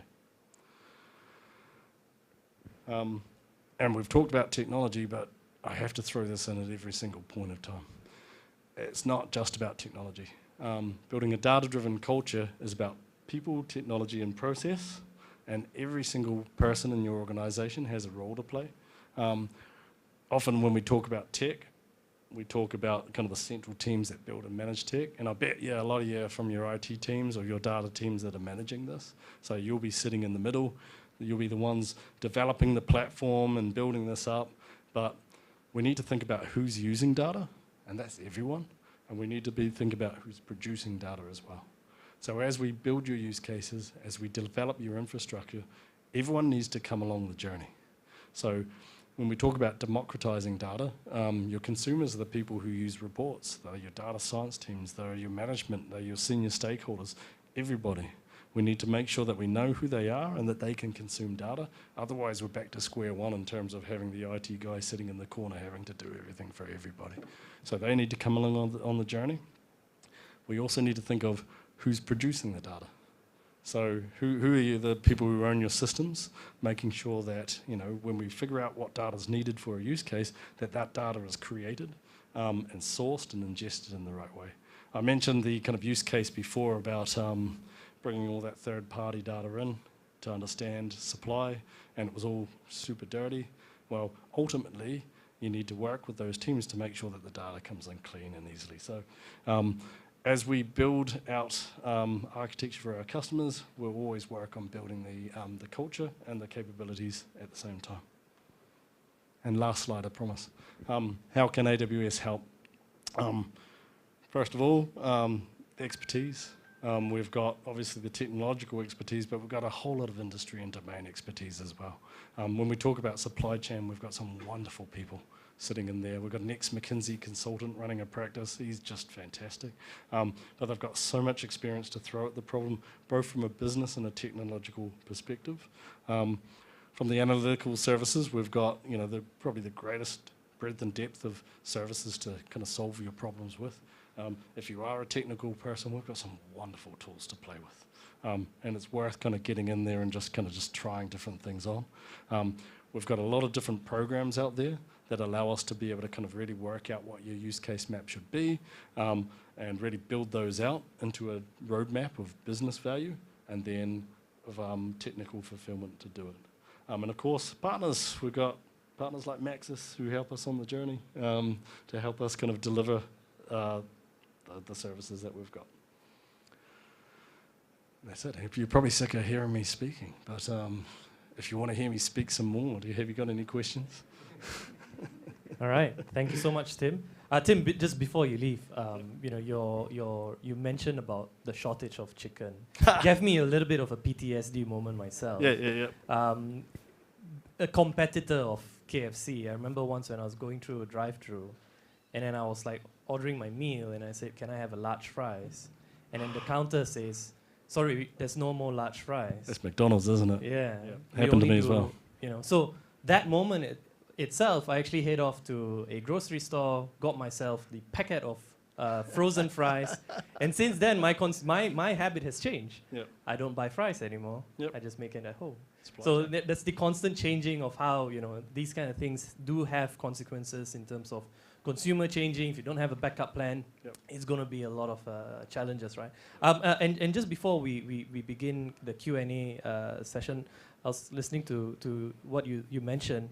I've got a question here, Tim. Like in terms of, you know, based on your expertise and especially in the manufacturing sector, what are some of the barriers of change for digital manufacturing? Yep. First of all, just the big complexity of organizations is probably the first one. As I said, you don't tend to be talking to a monolithic thing. It tends to be lots of little areas. So the first barrier to change is probably kind of making it okay for one use case to come across and work in isolation. What used to be barriers used to be cost and expertise, but that's no longer a barrier with cloud. You know, we've mitigated that through the service nature of our technologies and just ease of use by democratizing data. But yeah, I'd probably say the barrier that's still there is probably just complex management structures, right? Trying to get the buy-in. But again, to mitigate that, that's why we've got programs out there where we can kind of help talk to all the different areas of your business and pull it all together and kind of start doing some of that legwork on our customers' behalf. All right, cool. Yep. Ladies and gentlemen, please give a big round of applause. Thank you. And now we've come to our Q&A and roundtable session, where hopefully we can sort of dive deeper in terms of how all of the stuff that you've heard over the last few hours basically comes together. And definitely, you know, hopefully it can help you and help your business. And actually for this session, we were supposed to have Wong Chi Woon, who is the head of Cloud Infrastructure Services at Maxis Business, but I was told that he is unable to make it today. So we instead have Gary Ng, who's the cloud specialist at Maxis. And also please welcome back Tim Dixon, the head of data and analytics sales lead and business development for Malaysia and Thailand for AWS, together with Marvin Leong, the head of IoT solutions architect at Maxis. Ladies and gentlemen, please give a big round of applause to our panelists for today. Gentlemen? Yes, yeah, definitely. Except for Gary, we will. All right, also, so this is a session where hopefully I will be able to hear some of your voices, not just outside, but also in here. We would love to hear, you know, any questions that you may have for the three gentlemen here that you see. And while you start thinking about, you know, all the information, especially after Tim's presentation earlier about how it could, you know, help you, maybe I will start off first, so, you know, buy you some time. And if you have any questions, just raise your hand. We do have individuals with the mic who will come over to give you the mic. If not, I will just come over and, like, you know, we'll do a short session there. But perhaps, and this is something for all three of you gentlemen here. There's basically just too many options. There are too many technologies. There's so many key buzzwords. Just me sitting in here, you know, I'm writing down notes, and I've been in this space for like 15, 17 years now already. One question that I had, and I thought it was pretty cool, is just that, like, where do I even start? You know, what should I do? What should I consider? What should be my starting point? Maybe Marvin, you know, you can start off first, and then Gary, I would love to hear from your point of view, and then Tim. So actually, right, I would start by saying that we implement something called working backwards. Sounds familiar to you? So working backwards really is about, you know, not trying to boil the ocean, right? You can try to boil the ocean, but really it's not advisable. So you look, I understand, you know, where you want to go, right? What's the problem? Start from there, right? And then working backwards, and then fit all the missing pieces, all the building blocks. So that's how I would say, right? Find something small, start from there. If it works, replicate. That's pretty much it. Yeah. That's a good one. Gary, what about? Yeah, well said, Marvin. Yeah, so from the cloud perspective, normally a lot of customers come to me and say or ask, where do I start and so forth. Normally, the challenge is where's the landing zone, right? Where should I land my infrastructure? So this is part of the digital transformation. I agree with Marvin that, we can look at phases or smaller workloads, we call it, right, to move to the cloud. And because of the pandemic, more and more customers are putting applications in the cloud because there's a need for remote workers now, right? Of course, there's our security. We also talk about that where we can always advise on the best practice for security. Things like zero trust, SASE, have you heard of security? To make sure that whoever user is coming into the network or the cloud is authenticated. So these are things that we can start small and scale big. That's the beauty of having a cloud. Yeah. And Tim? Yep. Is this going? Yeah, cool. Every problem's a business problem for me. It starts and ends with the business. I know a lot of you are probably IT, but to me, you come second. Just kidding. No, there's business problems, go into technical problems to business solutions. So, as I was saying before, we will always start with building out what it is that we're trying to do, what levers does it pull in the organization, and then we try and put the technology in to fulfill it, which is probably why I purposely didn't throw a lot of services out there, because the answer's always different. The answer's always different. Yep. Do we have any questions from the audience? Or else I'll be doing all the interviewing. All right, no? Okay, so I'll give you some time. I'll try and ask one more question, and then hopefully there'll be a few more from the audience. But this one probably, I would like Gary and Tim to chime in here. How would one go about in building the right business case that they can bring up to the management in order to prove, especially when it comes to like analytics and stuff, right? Yeah. So maybe Gary, you can start with you first. All right, sure. So analytics has been a very interesting topic nowadays for customers. They are not just looking at cloud as cloud, right? Cloud is a platform layer, and where you build the landing zone and the security. So analytics is always the key where the data, I think Tim has shared very intensively on data-driven stuff, right? So more and more companies are looking at data, but they do not know how to digest or analyze it. So that's when the analytics piece come to run on top of the cloud, right? And with all the use cases that Tim has shared, it's very interesting. Normally to the management or C-level, that's how I will pitch, right? I will also support the customer to talk about the benefits of using analytics. So the cloud may not be the main topic then, but analytics piece is the key driving factor for the C-level to really consider doing this transformation with the data, warehousing, data lake, and so forth, right? Tim, anything to add on? Yeah, you have done a lot of this. I used to work for, actually my first job in Malaysia was with Hong Leong Bank, believe it or not. So I had to interface with, I guess, the C-level there, and probably one thing I learned up there was just be simple, be concise, and speak in their language in terms of what does it mean to you. As a practitioner, you want to come and you want to tell them how you're going to do it. They don't care. They just want to say, okay, first of all, what's the business value? I'm going to increase your customers, or I'm going to increase revenue. Then a very simple description of how I'm going to do it, and any mitigation of risks, especially when it comes to data, because the conversation will ultimately turn to, how's my data being prospective? But it's got to, I like to think of it like, if you ever watch CNN and you see that little ticker coming along, it's got to be that concise. You've got to get that message out really simply and really succinctly. And then when Marvin, like you go out and you speak to a lot of partners as well, do you see that being a problem sometimes when they come to you and they tell you, Marvin, I want to solve all of this that we've done a brainstorming session before you came here with all the stuff, and we've got 300 over different problems. So can you help us, Marvin? Like, is that something that you see as well? So the usual question I say, okay, fine, technology can solve everything, right? So then the next question is, if you do this with this investment, what's the outcome for you, your business outcome, right? Do you know, like, I just having a conversation with one of the gentlemen from Swift just now. Says like, one of the use cases that I've heard from other logistics companies about theft of tires, right? That sounds interesting, right? And But then it says, look, from them, it's a very small percentage, which gives me another perspective. Yes, it may sound like a big problem to some of us, even myself, but practically, when you look from the perspective, is this really a problem you want to solve? Really? Is this something they want to sink in a few million just to solve a 1% problem? Probably not, right? So that's where the matching in terms of the business outcomes it's crucial.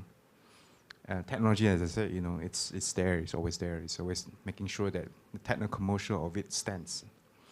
And I like when you said about making it simple to C-level. I used to report to a Danish guy, the CTO for Maxis.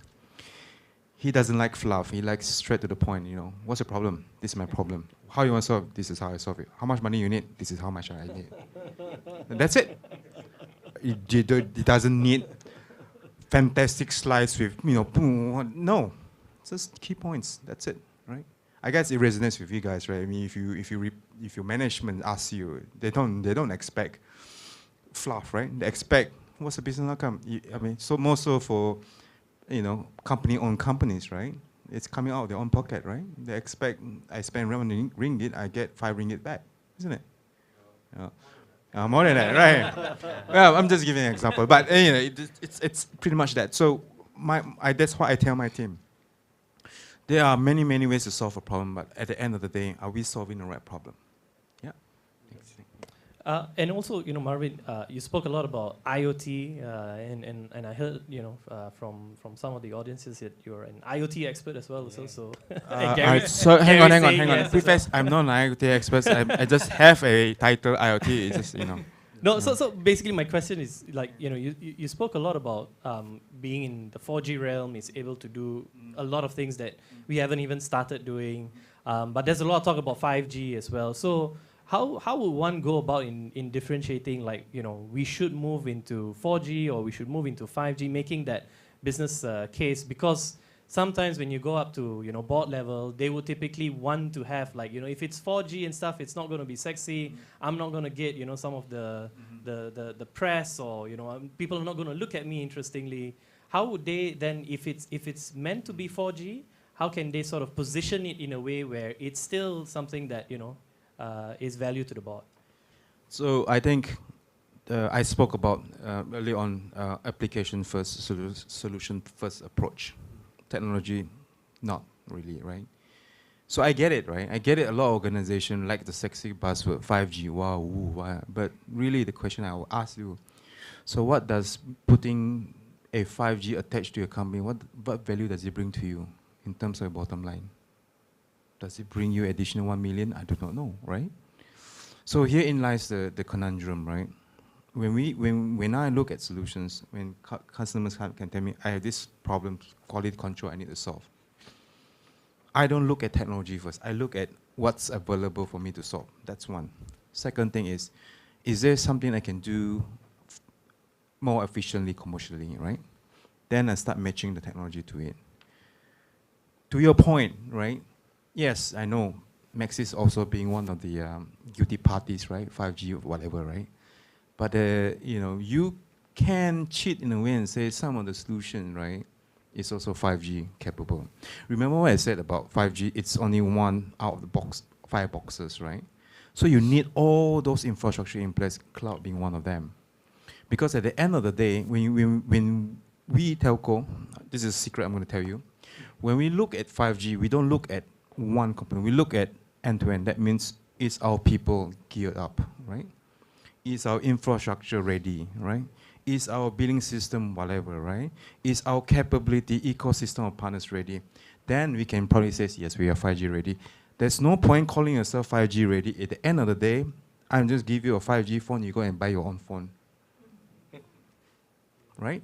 So, this is a inconvenience truth, which I feel that I need to tell, right? Because there's a lot of hype, but there also needs to be a lot of education in terms of when you look at 5G, don't look at in singularity, but look from a holistic perspective. Okay. Tim, what about from your perspective about the move to 5G and coming from AWS, and when you look at AWS warehouses, I mean they are mostly robotics and stuff, right? So how is AWS viewing this shift? And then, knowing that most consumers are still, they're not even ready for it, right? So. Well, I'm about baby steps, right? I mean, I love the cool, sexy tools, absolutely, but it needs to meet the need, right? We won't move someone onto the highest possible thing just because. I guess we'll look for the minimum, what we call it, minimum lovable product, the minimum solution to our problem to start our customers off, and then evolve as it needs to go. You know what I mean? When it comes to compute and storage and the underlying power, well, that will just evolve anyway, but the sophistication of the services below it should only be what the customer actually needs. So, yeah, but I mean, IoT obviously needs a lot of latency and needs a lot of speed. If that's what it needs, then yeah, we'll put that in place. And cloud plays a big role as well, Gary? Yeah. Sorry. Yeah, go ahead, definitely. Tim. No, Gary. Yeah, definitely. All the network layer actually drives cloud as well, right? Cloud is a platform where you host your application and stuff. So with the advancement in network technology, definitely, cloud comes into play. Especially when we work with AWS, there's a lot of features, services that we can run on top. So it gets more exciting as well. Yeah. Do we have any questions from the audience? Anyone? Yeah, we've got a gentleman here. Hold on, just give me 1 second. We've got a mic. All right. Okay, I just want to throw a question to you. Customers who have difficulty in migrating from on-premise cloud to private cloud, of course, they are not going to look for public cloud, of course. Yes. So these are things that we are experiencing nearly most of the time, especially at the government sector. So how do we tackle this? That's my question. Thank you. That's a great question. Okay. Gary, maybe you want to take this, and then maybe Tim as well, if you want to share a little bit. Yeah, thanks for the question. Yeah. So private cloud, we do private cloud as well in Maxis, and we encounter customers who want private dedicated, we call it, to make it simple, versus a multi-tenant. So it's because of the regulatory compliance and so forth that they require private cloud. Yes, public sector, government, FSI, they are very stringent. But we see an involvement in this policy where they are moving towards or allowing for multi-tenant cloud. Because as technology become more advanced, I mentioned, the security piece has become more advanced as well, right? So we are able to prove with the proper governance, sharing, and so forth, they are willing to explore multi-tenant or public cloud.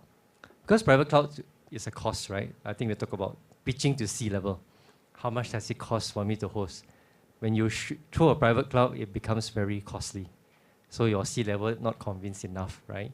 So with the multi-tenant play, and for us, even banks are exploring Maxis and AWS to go into AWS cloud.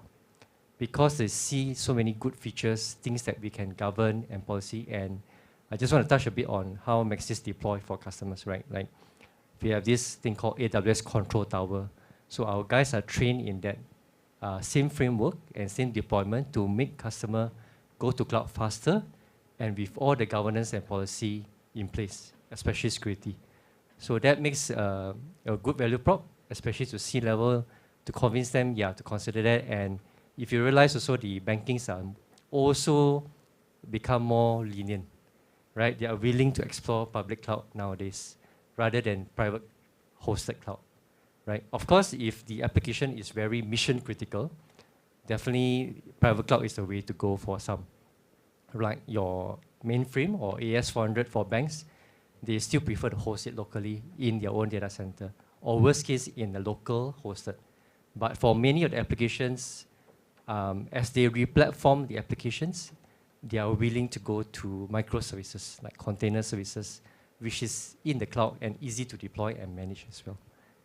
Yeah, Tim, I know you're on data and analytics, but from my understanding, also AWS does work with plenty of different public sectors across the world. I know there's a lot of work being done with the US government as well in terms of getting them to move into the cloud. Maybe you can share a little bit about from your experience and expertise. Yeah, I mean, there's a lot of different pain points in terms of moving to cloud.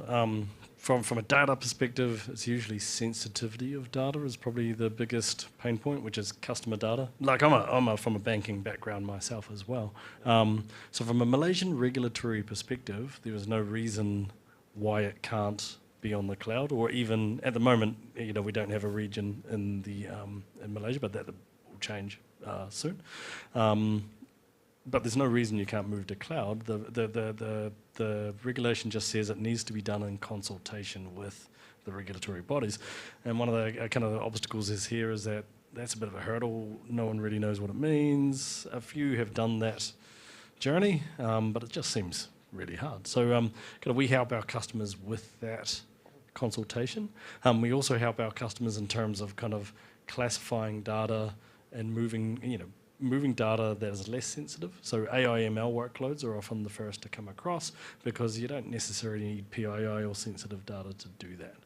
But with the digital banking frameworks that have come out now and lots of digital banks, obviously they're cloud native. So it's making a lot of our kind of financial services customers a lot more comfortable in terms of taking that journey. Yeah, I think the as Gary mentioned about banks now moving in, and the reason being is because you see a lot of non-banking players coming into the sector, so that shift needs to happen. And maybe I just want to ask you a little bit in terms of like the challenge. Is it because the security of or is it because it's like letting go of something and and letting it go to the unknown where in the cloud it's kind of like away from out of sight, out of mind, and that fear is. Or is it cost, or what from your expertise, like Okay, I believe it's quite common knowledge among all the players here, especially on the security and defense industry, that you can't store the data out of Malaysia. Correct. This is an unwritten rule, right? Yes. So Amazon does not have data center yet in Malaysia. And we are all bound, for the government sector, bound by the so-called Mampu directive, right? So I was told there is a certain initiative to get Amazon, Alibaba, and a few other cloud service providers, but it's not taken place yet. It's happening soon. Once that happens, maybe we will get a better penetration to the government sector in terms of selling cloud services, right? So back to your question now is data security, as well as the unwritten rule, regulatory. Correct. The written law itself, right? Maybe I touch a bit on. Go ahead. It's not even written. It's not So with the landscape for the cloud framework, good point, because the Mampu or the federal government that we normally engage, they have their appointed partners, resellers, for all the CSP like AWS, Google, and so forth. So I spoke to one of the ministry recently, and they would like to move to our cloud. It can be AWS or can be local hosted, but the challenge is they have to follow the governance for Mampu, right? They have been told to do that, and probably they also have the whole e-procurement system. As I know, they have to go through the same framework. So what Maxis does is normally we probably don't engage so much on the Mampu side, but we engage on the state government where they are more flexible. They are allowed to choose their partner in terms of cloud and services. So for data residency issue, how Maxis tackle is we also have a local hosted cloud in Malaysia, hosted in a tier 3 data center in Cyberjaya and Shah Alam. So we are able to host for government or public sector who are strict in what you mentioned, must be in Malaysia. But we're also looking forward to, I think the announcement with AWS coming into Malaysia, right? So we are also excited that we have that as part of partnership to host customers in Malaysian AWS region, right? I think we just got to get Tim to eat a durian, and then they'll be here. Any other questions from the audience? Thanks, by the way, for your input. Any questions do we have from the audience? Maybe, we could get you a mic. Hold on. I have a question to Marvin. I agree at national level, the infrastructure is not ready for 5G. And I want to know how do we migrate to 5G from 4G with a scalable network, and would it cause any disruption to the operation after I implemented 4G at my factory? All right. To answer this question, then you need to make a distinction, right? We are not talking. So I come from a perspective of private network, right? That means it's not a public bus, right? It's a limousine, right? Built for the organization. So the thinking is that whatever we put into the customer, whatever we propose, must have an evolutionary path. The evolutionary path is as simple as a software upgrade. So today, based on infrastructure that we put in for 4G, in fact, we were already looking forward to go to 5G as early as 2019. The whole network was prepped. I know this because I was the solution architect for that. So when we go into private network, we say, okay, you need a certain equipment element to support that, right? We always also say that, you know, should the time comes that you need to migrate to 5G, it should be seamless. Now that's on the network infrastructure perspective. On the connectivity side, especially the routers and whatnot, it comes a bit complicated because the core structure for 5G equipment today is as expensive as 3 to 5 times more. So a decision point needs to be made to any organization. Certainly from the network infrastructure, that's fine, because when we say we evolve, as far as it's concerned, the upgrade cost is absorbed by Maxis, right? But on the devices, because it's not something that we have not really have a lot of control. What we can say is we would source for a device that is 5G capable, right? And say this is a value amount. Or we can say you invest on the 4G first, because as I said, it's a solution first approach. You may not necessarily need 5G, right? When 4 or 5 years. By the way, 4G also has a name. It's a less sexy name. It's called LTE. LTE stands for long-term evolution. Why it's called long-term evolution is because it has evolved to something called 5G. 5G in itself, technology-wise, is also based on LTE. Shocker, right? But it's not. But really, what I'm trying to say is this. From our perspective, network, no worries. We'll design it based on 4G to 5G capability. On end devices, when you want to put into your cameras, your machines, and whatnot, we will say, let's go with 4G for now. Don't have to pay a premium. It works now. It's probably going to work for the next 10 years, right?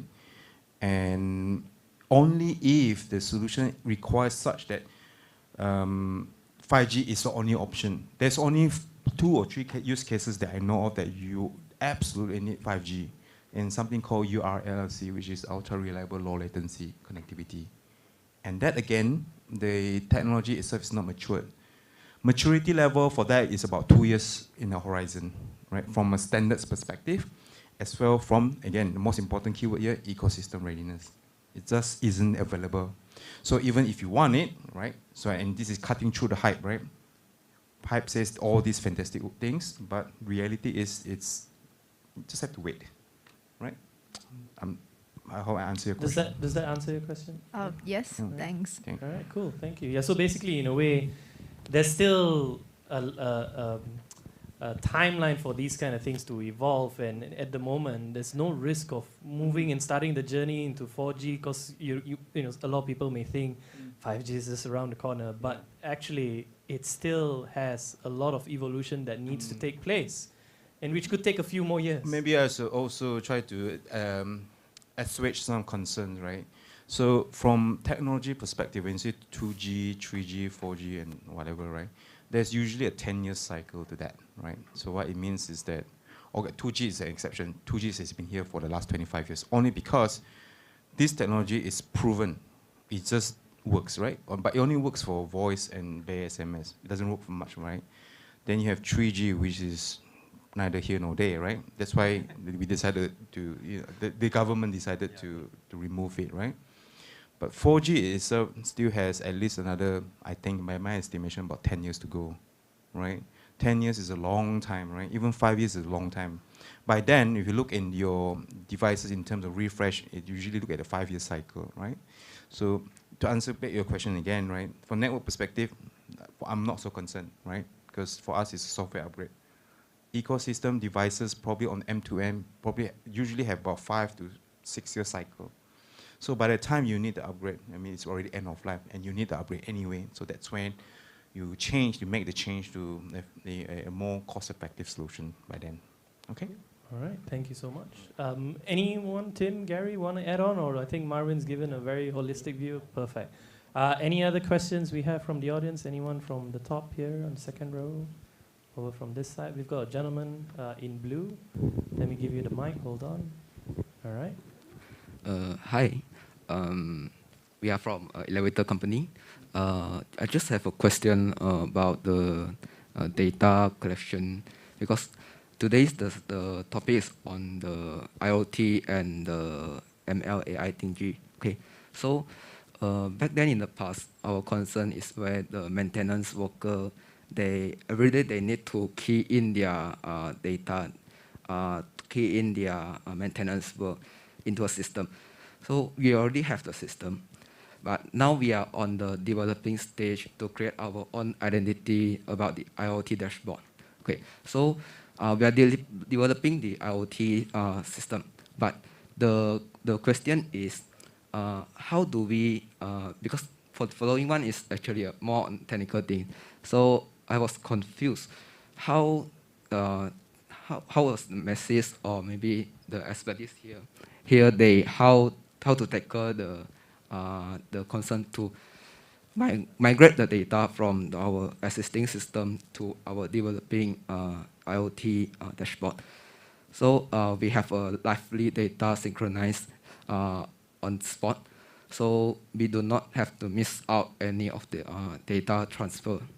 So do you have the solution to how it provide the holistic everything? So this is a little bit about, I guess, like data migration. Yeah. So currently your existing data collection tool is not something that you build on your own. You're building a dashboard of your own when you're going to start inputting data from the IoT devices. What you want to do is you want to move from your current existing into this new one that you are building on your own. Is that right? Yes. All right. Okay. Cool. Yeah. So about migration, I guess, and this is something I'm sure a lot of individuals, because most of them would in some way started their data or digital journey, and from my discussions in the past with different technology companies, they usually will say it's like, Jeff, I started this years ago, and then somehow failed in between, then I restart and fail in between, restart, fail in between. Now I'm a bit risky of moving forward. So there are a lot of companies, it's not to say that they've never started the journey, they have, but how can we enable them to, seamlessly, as Marvin would say, right, seamlessly move into, something that is ready for the future, and data is obviously a key part. Maybe Tim, we can start with you first since you're the data guy. Yep. I'm thinking this in a couple of levels. You got your application layer, you've got your database layer, and then your analytics layer, right? So you've got an old application with its old data collection. You've got a new application with its new data collection, right? They're probably very different from each other at an application level and a database level, right? So, you may not even move the old application and the old database to the cloud, but you could migrate the legacy data into something, I'm not going to say a data warehouse, but a unified data environment. So you could bring it into tables, and then you could have your new application and the data that collects into the same set of tables. So at the data layer, it can at least be unified and compared to each other. But from an application level, I don't know, unless you were looking at carrying on that old application and database, you probably wouldn't migrate. Do you know what I mean? That's my view. What about Gary from a cloud perspective? Because I'm sure a lot of people who also had similar discussions with you where they probably have their own local servers or local data networks, and then now they want to move to the cloud. So when you talk about migration, like what would be like your key advice? I think other than migration, I think you mentioned about capturing of data, right? Instead of manual way, you're looking for more automated way, right? Yeah, I think one of the key is how to capture and move the data over to the where the data lake is, for example, right? So all these can be part of IoT and new ways of doing things to me, right? So for example, I have customers who also have a challenge of forcing people to enter the data instead of manual way to automated way. So we try to come up with some application ideas or new way of doing things in order to bring the data in to where Tim is mentioning where the data is in the cloud. Then it becomes more meaningful and less tedious, right? If you want to have people to do it manually, it's very long process, especially the retail and all this. So there should be a new way of doing things at the front end to bring the data in. Yeah, I come from that perspective, not so much on where the data is hosted in the cloud. Yeah. Yeah, Maxis is going to a Maxis store these days. They've got automated KYC. Yes. They take your selfie and they take the ID and they compare it. Correct. Yeah. So I think it's more the business process as well, right? To see how to make technology enable business process to be smarter. Right, I think that's where you're coming from as well. Yeah. Yeah, but I like that question though, because when you move to a new process, you don't want to lose all the historical memory. So that's where the data layer comes in. It's not necessarily the database layer, but you want to have that legacy of all the old processes that you've done, because that's where your long-term analytics comes from. When you do forecasting analysis, you want to go back over all the old history. So that's why you can't just chuck that data out. Does that answer your question? Like, yes, mostly. Okay, Cool. okay. Anyways, Gary and Tim will be here, so you can always follow up with them. I guess have a deeper discussion. And I'm being told with that, ladies and gentlemen, we have come towards the end of our session because we would like to get everyone actually to be part of the tour of the Maxis Business Innovation Centre. So everyone will be included in this tour, and then we will head off for lunch. Before we sort of give you a bit of a heads up of how that's going to happen, can I just get a big round of applause for our panelists? Thank you. Thank you, everyone. All right. And with that, I hope that you had a good session today. And I think for the panelists, I think you can head back to your seats. And maybe we want to clear these chairs away from the center stage as well. Because just before we head off to do the tour, and then we will do our lunch, Maxis has actually given you something a little bit more sweeter to wrap up the entire session. And Maxis would actually like to offer you a free workshop with the AWS experts to guide your team through the process of developing machine learning solutions for a very targeted set of use cases. And I'm being told that Maxis is offering a free proof of value worth $20,000 US dollars to help your company develop a working machine learning application, including data preparation, feature engineering, model development, training, and testing. Basically, it's the full works, all right? You're going to get a full works of how actually you would move into the world of like machine learning with the AWS experts. So there's no more excuses now, and I'm sure later on in a year's time or so, if you were to do this, we're going to have a very different discussion. We're not going to talk about, how do we move in? We're going to talk about, looking ahead.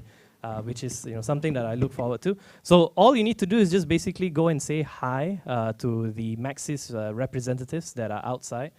Maybe there's some keyword that you have to say. I don't know, but all they told me is just go and say hi to the Maxis staff, and they'll understand what you want.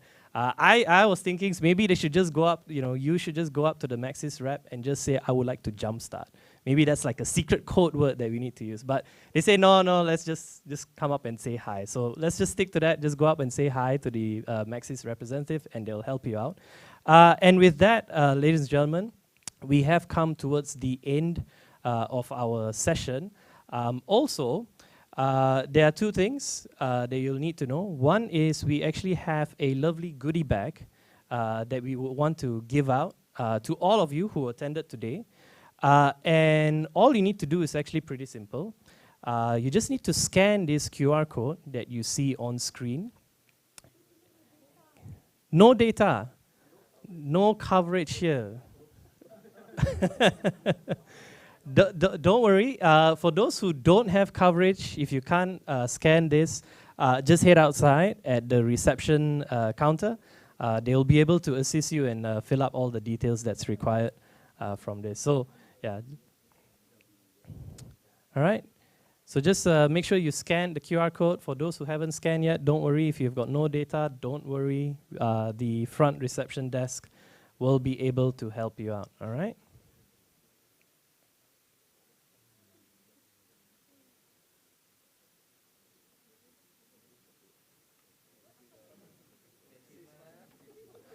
All right. Now,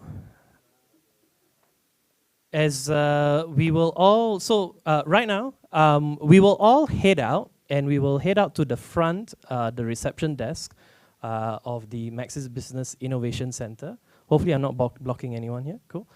We'll head out to the front at the reception because we will want to do a photo at the front.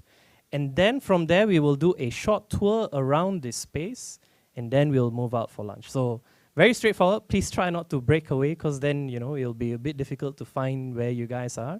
We will go through as a whole group instead of splitting you up. So with that, ladies and gentlemen, my name is Jeff Sandhu, and it's been a pleasure hosting all of you here today. And also thanks to our panelists and our key speakers and experts from Maxis and AWS for all their sharings. And with that, I will see you guys outside.